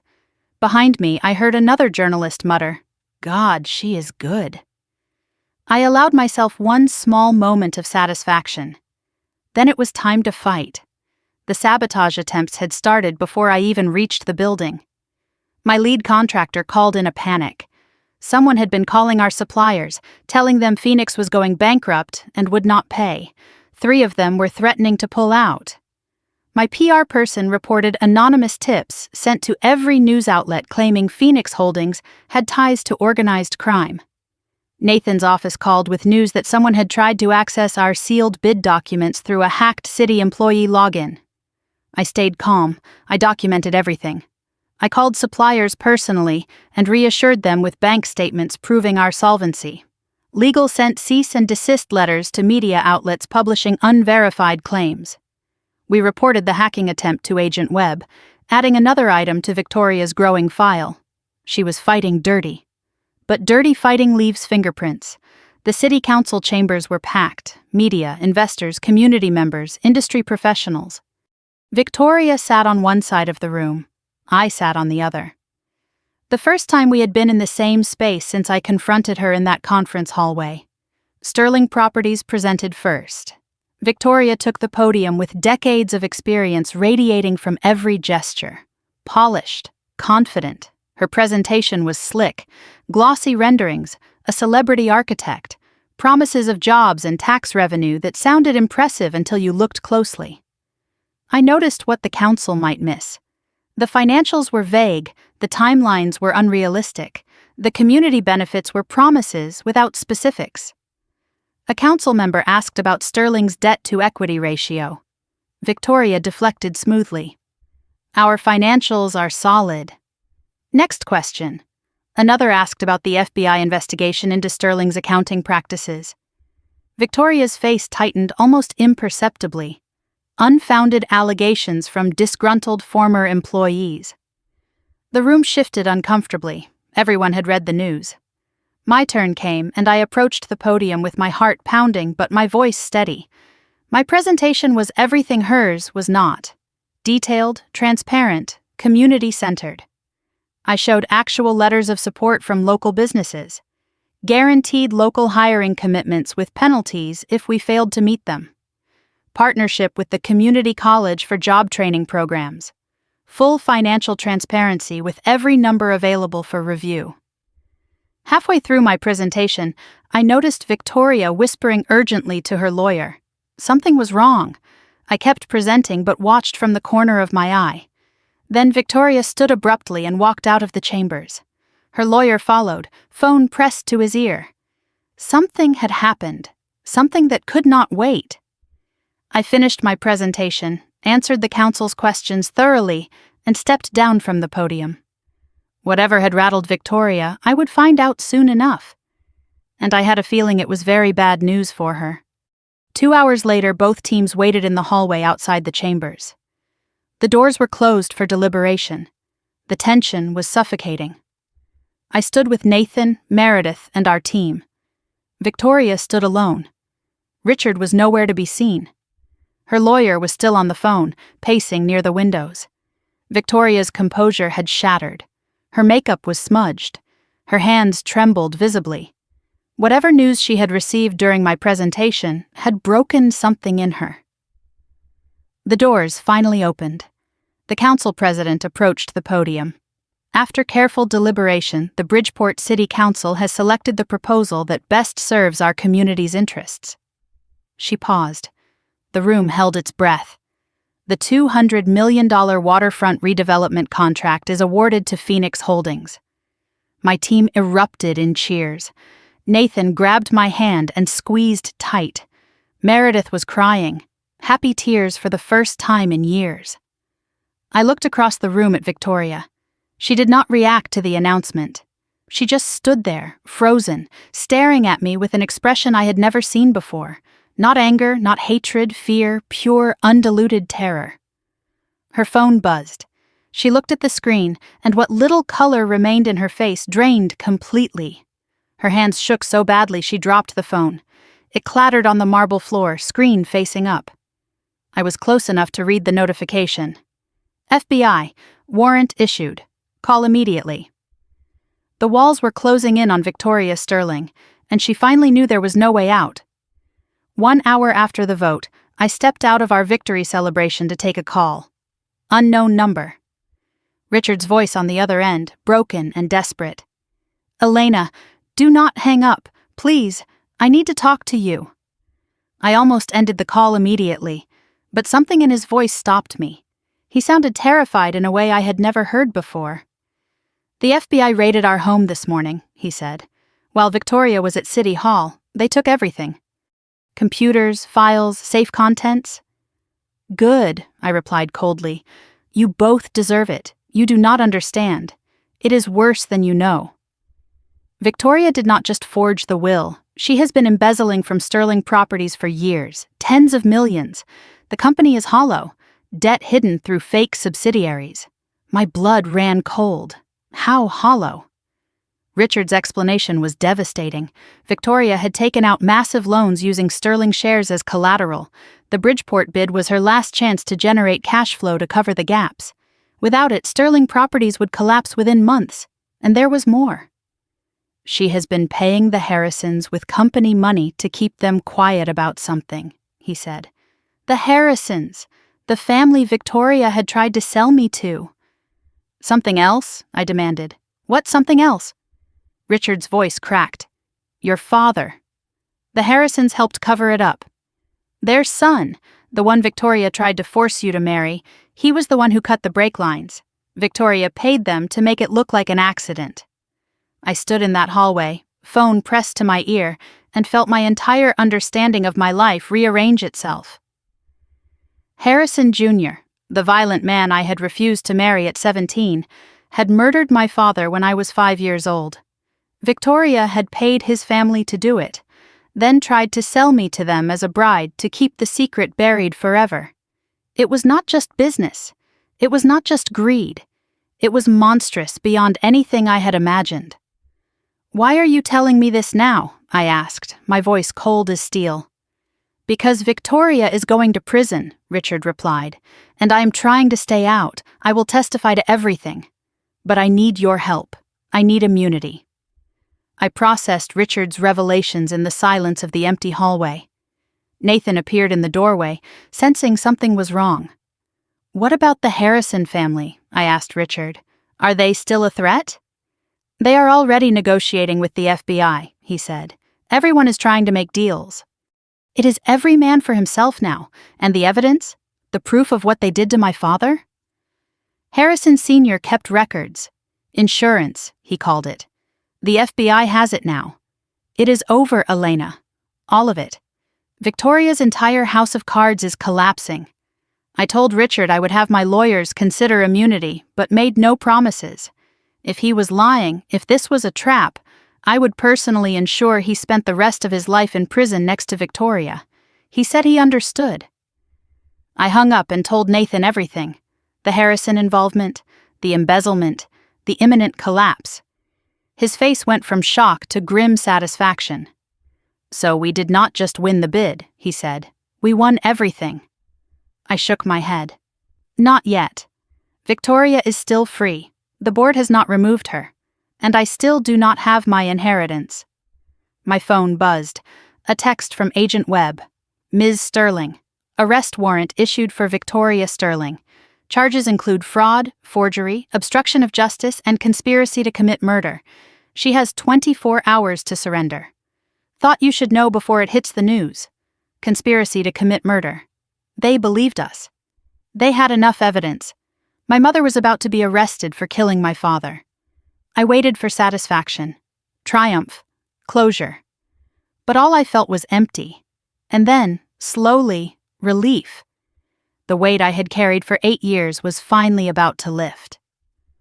Nathan drove me home that night as news vans gathered outside Sterling Properties headquarters. The story was breaking everywhere.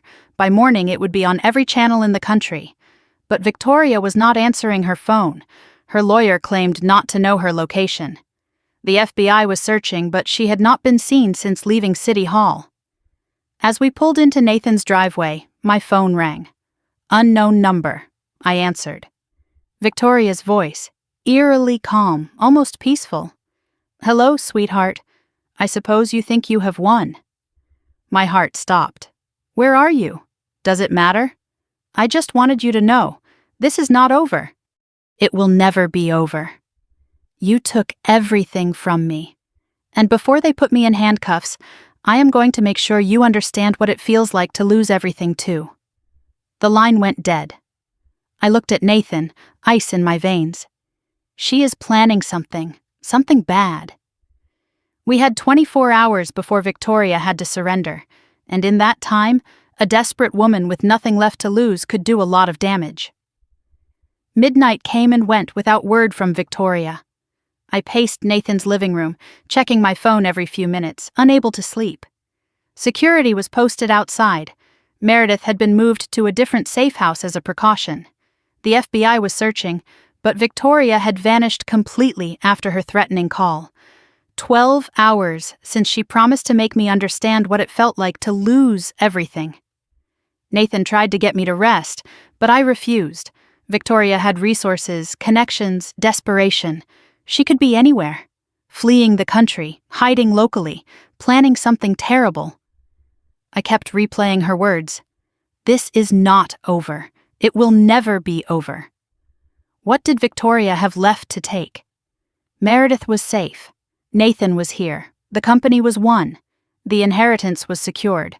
Unless she was planning something I could not predict. Something beyond business or money. Something personal and permanent. At 2 a.m, my phone rang. Agent Webb, we found her, he said. Where? My heart pounded so hard I could barely hear his response. The cemetery. She has been there for hours, apparently, sitting by your grandmother's grave. Something twisted in my chest. Not sympathy, but a strange, hollow recognition. Of course that was where she went, the woman she had destroyed to build her empire. The grave she had never once visited in the 8 years since the funeral. Is she surrendering? I asked. She is not responding to our officers. She asked to speak to you, only you. I looked at Nathan, who was already grabbing his keys. Tell her I am on my way. The Greenwich Cemetery was the oldest in the county, filled with generations of wealthy families who had built their legacies on this land. FBI vehicles waited at the entrance, lights off. Agent Webb escorted me through the dark paths, past marble monuments and weathered headstones, toward the section where my grandmother was buried. And there, sitting on the frozen ground before Margaret Sterling's grave, was Victoria. She looked smaller somehow, older. The designer clothes wrinkled, makeup gone, a bottle of wine beside her half empty. She did not turn when I approached. Did you know your grandmother hated me? She said to the headstone. From the very first day I married her son. She was a good judge of character, I replied. Victoria laughed bitterly. She was the only one who ever saw through me. Everyone else, your father, the board, society, they all believed the performance. But not Margaret. Never Margaret. She finally turned to face me. That is why I had to destroy her, before she destroyed me. Her eyes were red, swollen. I had never seen Victoria cry before. Not once in my entire life. I did not plan to kill him, she whispered, looking back at the grave. Your father. It was supposed to be a scare, make him compliant. But Harrison's son went too far. And once it was done, what was I supposed to do? Confess? Go to prison? I had a future to build. I had you and Meredith to raise. You did not raise us, I said, my voice shaking with rage. You used us. You were going to sell me to a murderer to cover your crimes. Victoria tilted her head, studying me with something almost like curiosity. And look what it made you. Strong, fierce, a survivor. Would you be who you are today without me? I refused to play her game, to let her take credit for my survival when she had been the thing I was surviving. I am who I am despite you, I said. Not because of you. Every good thing in me came from Dad and Grandma. Every scar came from you. Something in Victoria's face cracked. Not rage this time. Exhaustion. Defeat. Something almost like grief for a life she had chosen to destroy. What if I told you where the rest of the money is, she said. The offshore accounts. There is still 40 million. We could split it. You could take everything and just let me go. I almost laughed. You think this was ever about money? Then what? Revenge? You have had it. I am ruined. My reputation, my company, my freedom, all gone. What more do you want? I stepped closer, my voice dropping low. I want you to understand what you took. Not the money or the company. You took my father.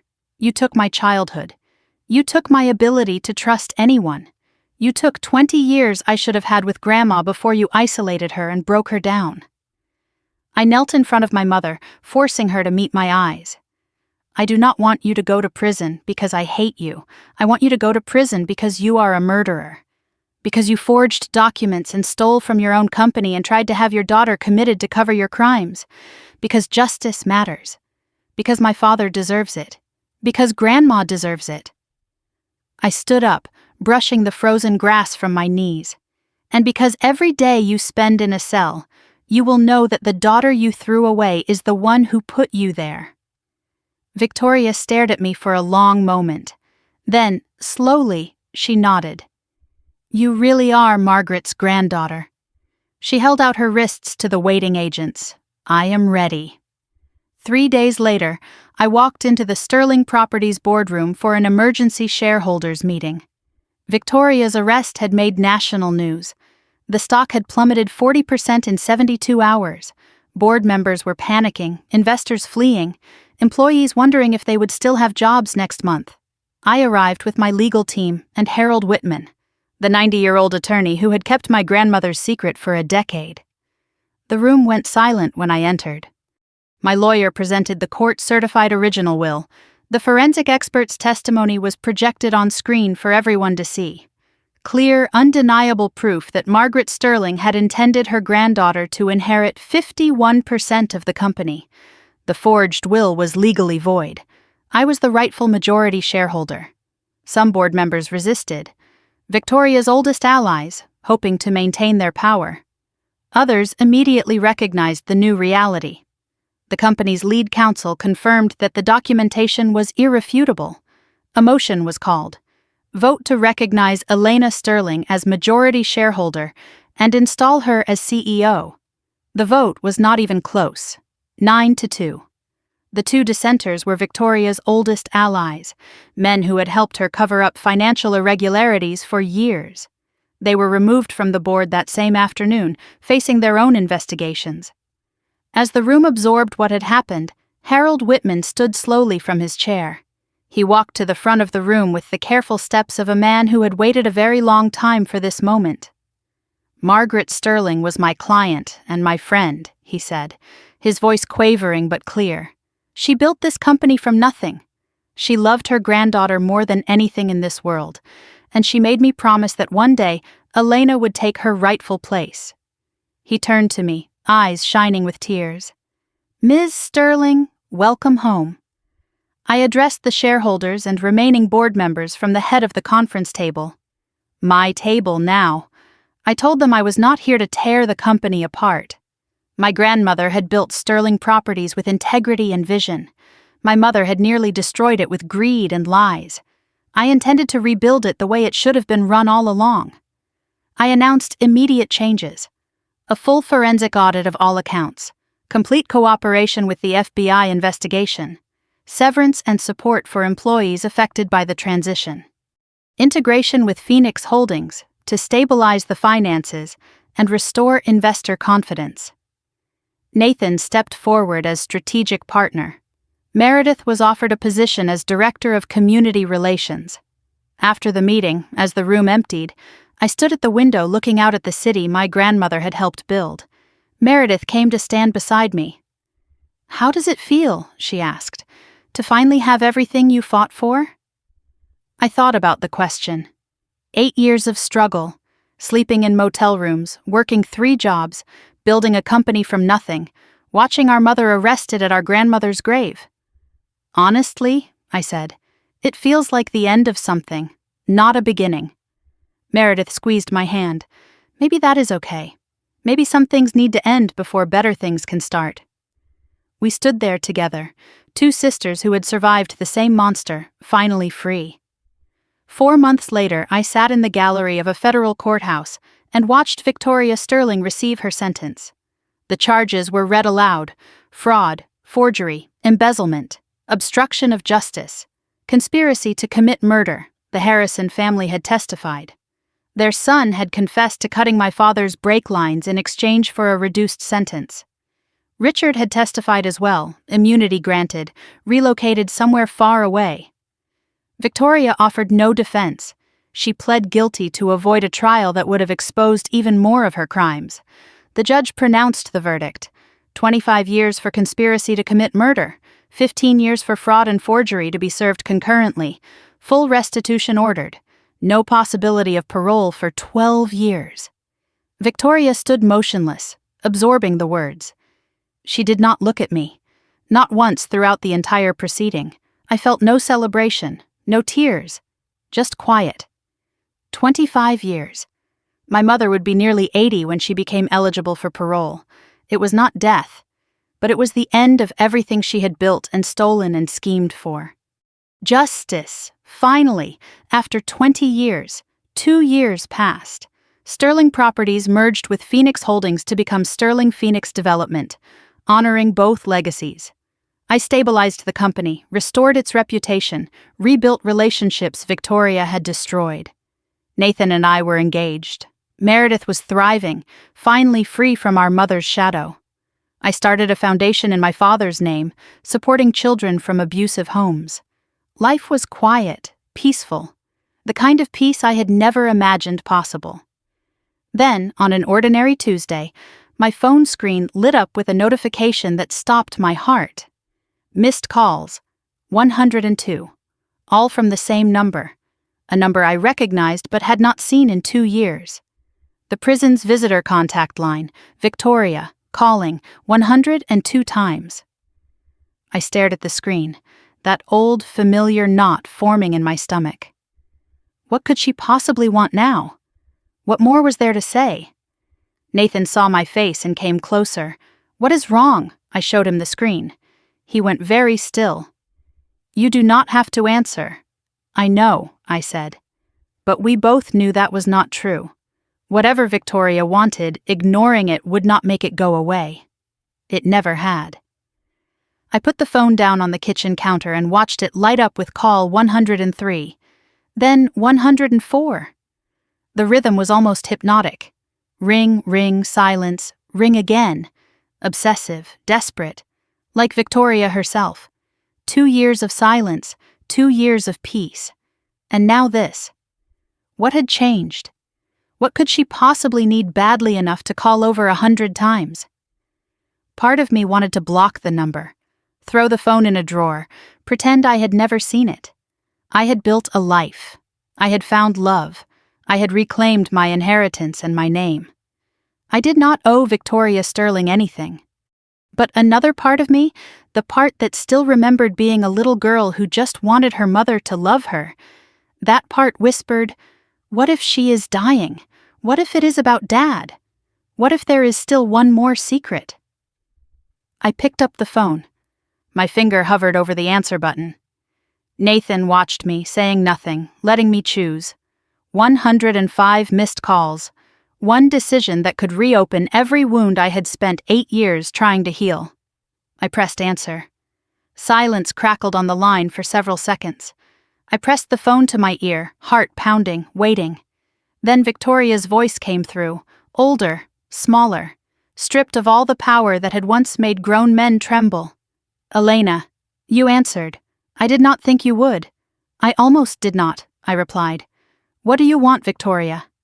The use of her first name instead of mother was deliberate, a reminder that she had forfeited that title years ago. I heard her take a shaky breath before speaking. "I am sick, Elena. Cancer. The doctors say I have maybe a year, probably less." I waited for the gut punch, the devastation, but it felt more like a door closing on a room I had already left. "I am sorry to hear that," I said, and surprisingly, I meant it, not forgiveness, just basic human acknowledgement of suffering. "I am not calling to ask for forgiveness," Victoria said, her voice catching slightly. "I know I do not deserve it. I know what I did to you, to your father, to Margaret. I have had 2 years of nothing but time to understand exactly what I am." She paused. "I am calling because there is one more thing you need to know. One more secret I kept, and I do not want to die with it still buried." I moved to the living room and sat down. Nathan followed, sitting beside me. I put the phone on speaker. No more secrets between us. Victoria explained slowly, her voice weakening with each sentence. "There was a safety deposit box I had never heard of. Not the one in Vermont from my grandmother, a different one. Victoria's own box, hidden for decades. Your father left something for you," she said, "before he died. He knew something was wrong, he sensed it. He wrote you a letter and gave it to me to hold until you were old enough." My heart stopped. What? David Sterling, in the weeks before his death, had grown suspicious of Victoria. He wrote a letter to his baby daughter just in case something happened to him. He trusted his wife to give it to me on my 18th birthday. Victoria never did. She kept it hidden for 22 years. Another theft. "It is in box 447 at First Greenwich Bank," Victoria said. "The key is taped inside my jewelry box at the mansion. Richard never found it." "Why?" I asked, my voice barely a whisper. "Why tell me now? You could have died with this secret like all the others." Victoria was quiet for a long moment. "Because I have had 2 years to think about the night your father died." The look in his eyes when the car started sliding. "I see it every night when I close my eyes." Her voice cracked. "He knew, Elena. In that last second, he knew it was me. And the last thing he thought about was you, his baby girl."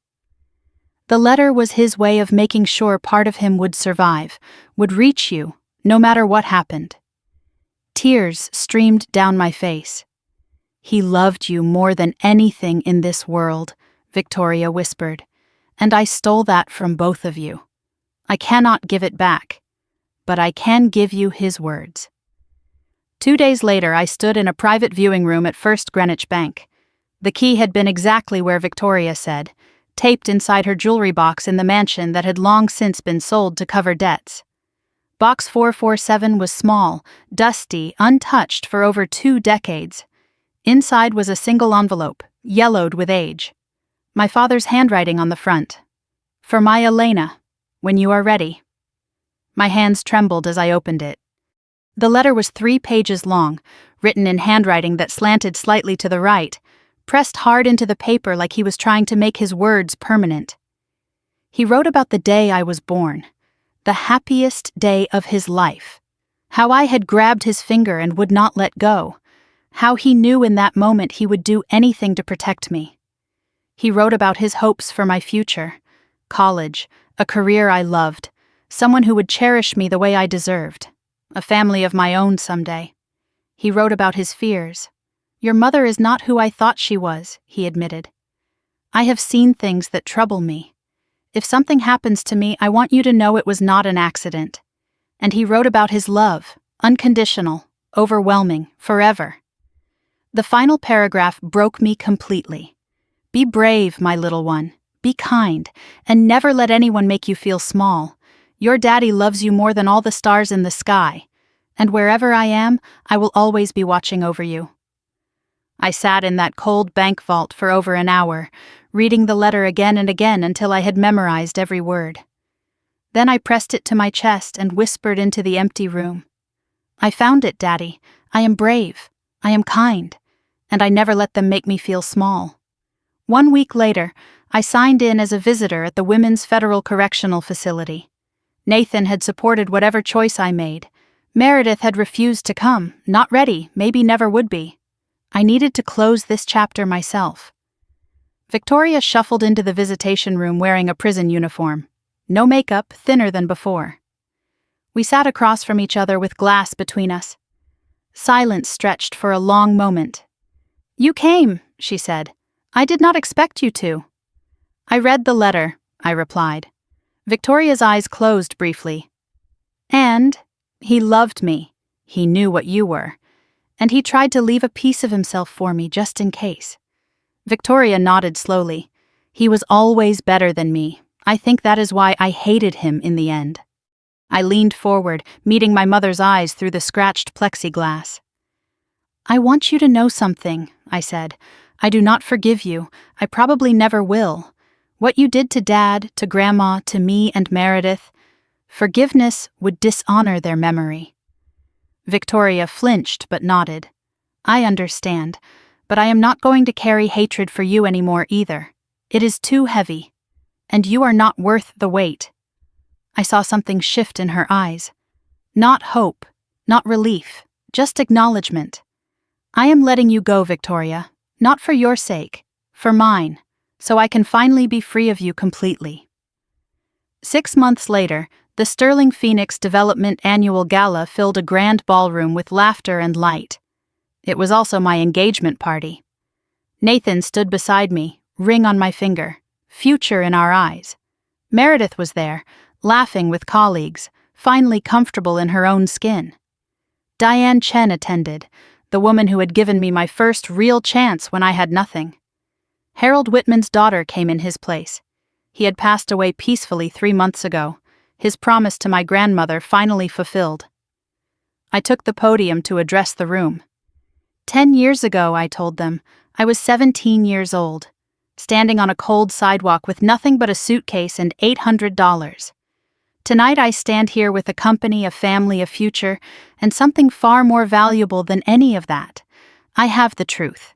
I have people who love me, and I have myself, whole, healed, free. I raised my glass. To everyone who believed in me when I could not believe in myself. To my grandmother Margaret, who loved me enough to fight for me even from the grave. To my father David, whose words finally reached me after 22 years. And to every person who has ever been told they are not enough. You are. You always were. The room erupted in applause. Nathan took my hand and pulled me close. Your grandmother would be proud, he whispered. She is, I said, and so is my dad. I can feel them here tonight. Then let us give them something to celebrate. He nodded toward the dance floor where the band was starting our song. I laughed, a real laugh, light and free. Lead the way, Mr. Cole. Always, Mrs. Sterling. We danced, and for the first time in 10 years, I did not think about Victoria at all. Later that night, I stood alone on the balcony, city lights spread below, stars scattered above. My father's letter rested in my pocket. I carried it everywhere now. I thought about the journey from that cold November night to this warm spring evening. 10 years ago, my mother slammed a door in my face and told me I would come back begging in a month. I did not beg. I did not crawl. I walked away with my dignity, built an empire from nothing, and watched her lose everything she stole. But here is what I learned. Revenge is not the same as healing. Taking back what is yours is not the same as being whole. Victoria is dying in a prison cell. The Harrisons are behind bars. Richard is living in hiding somewhere, forgotten by everyone. And me? I am standing on a balcony with a ring on my finger, a company with my name on it, and a family that I chose. The people who hurt you want you to stay broken. They want you to define yourself by the wounds they left. The greatest revenge is not destroying them. It is building a life so beautiful that their cruelty becomes a footnote, not a headline. Nathan appeared in the doorway, silhouetted by the warm light from inside. "You okay out here?" I turned, slipping my father's letter back into my pocket. Better than okay. I think I am finally finished. Finished? With the old story. The one where I am the victim, the outcast, the daughter who was thrown away. I walked toward him, taking his outstretched hand. I am ready to write a new one. One where I am just Elena. Not Victoria's daughter, not the girl who was kicked out. Just me. Nathan smiled, pulling me inside toward the light and music and laughter. I cannot wait to read it. And for the first time in 10 years, neither could I. So now I will ask you the question that started this whole story. The one that has been living in my heart since that cold November night when I was 17. If the people who threw you out, who told you that you were nothing, who watched you break and called it discipline, if they showed up years later with empty hands and desperate eyes, would you open the door? Would you let them back into your life? Would you forgive what they did? Or would you let them stand outside in the cold, feeling exactly what they once put you through? I answered that call. I read my father's letter. I visited Victoria one last time. But I did not open the door. Not all the way. Some doors are meant to stay closed. Some people do not deserve a second chance. And sometimes the kindest thing you can do for yourself is walk away. Not with hatred, but with freedom. My name is Elena Sterling. I was kicked out at 17 with nothing. And 10 years later, I have everything that matters. Not because I got revenge, but because I refused to let my mother's cruelty define my life. If you are going through something like this, if someone is trying to break you, control you, throw you away, I want you to know this. You can survive. You can rise. And you do not have to become as cruel as they are to win. You just have to outlast them, outgrow them, outshine them. And one day, they will be the ones making 102 calls that you do not have to answer. If this story meant something to you, leave a comment and tell me what you would have done. Would you have answered the call or let it ring? Share this with someone who needs to hear it. And subscribe to this channel for more stories of survival, justice, and the beautiful revenge of living well. Remember, the best revenge is not destruction. It is becoming someone they can never touch again. Until next time, stay brave, stay kind, and never let anyone make you feel small.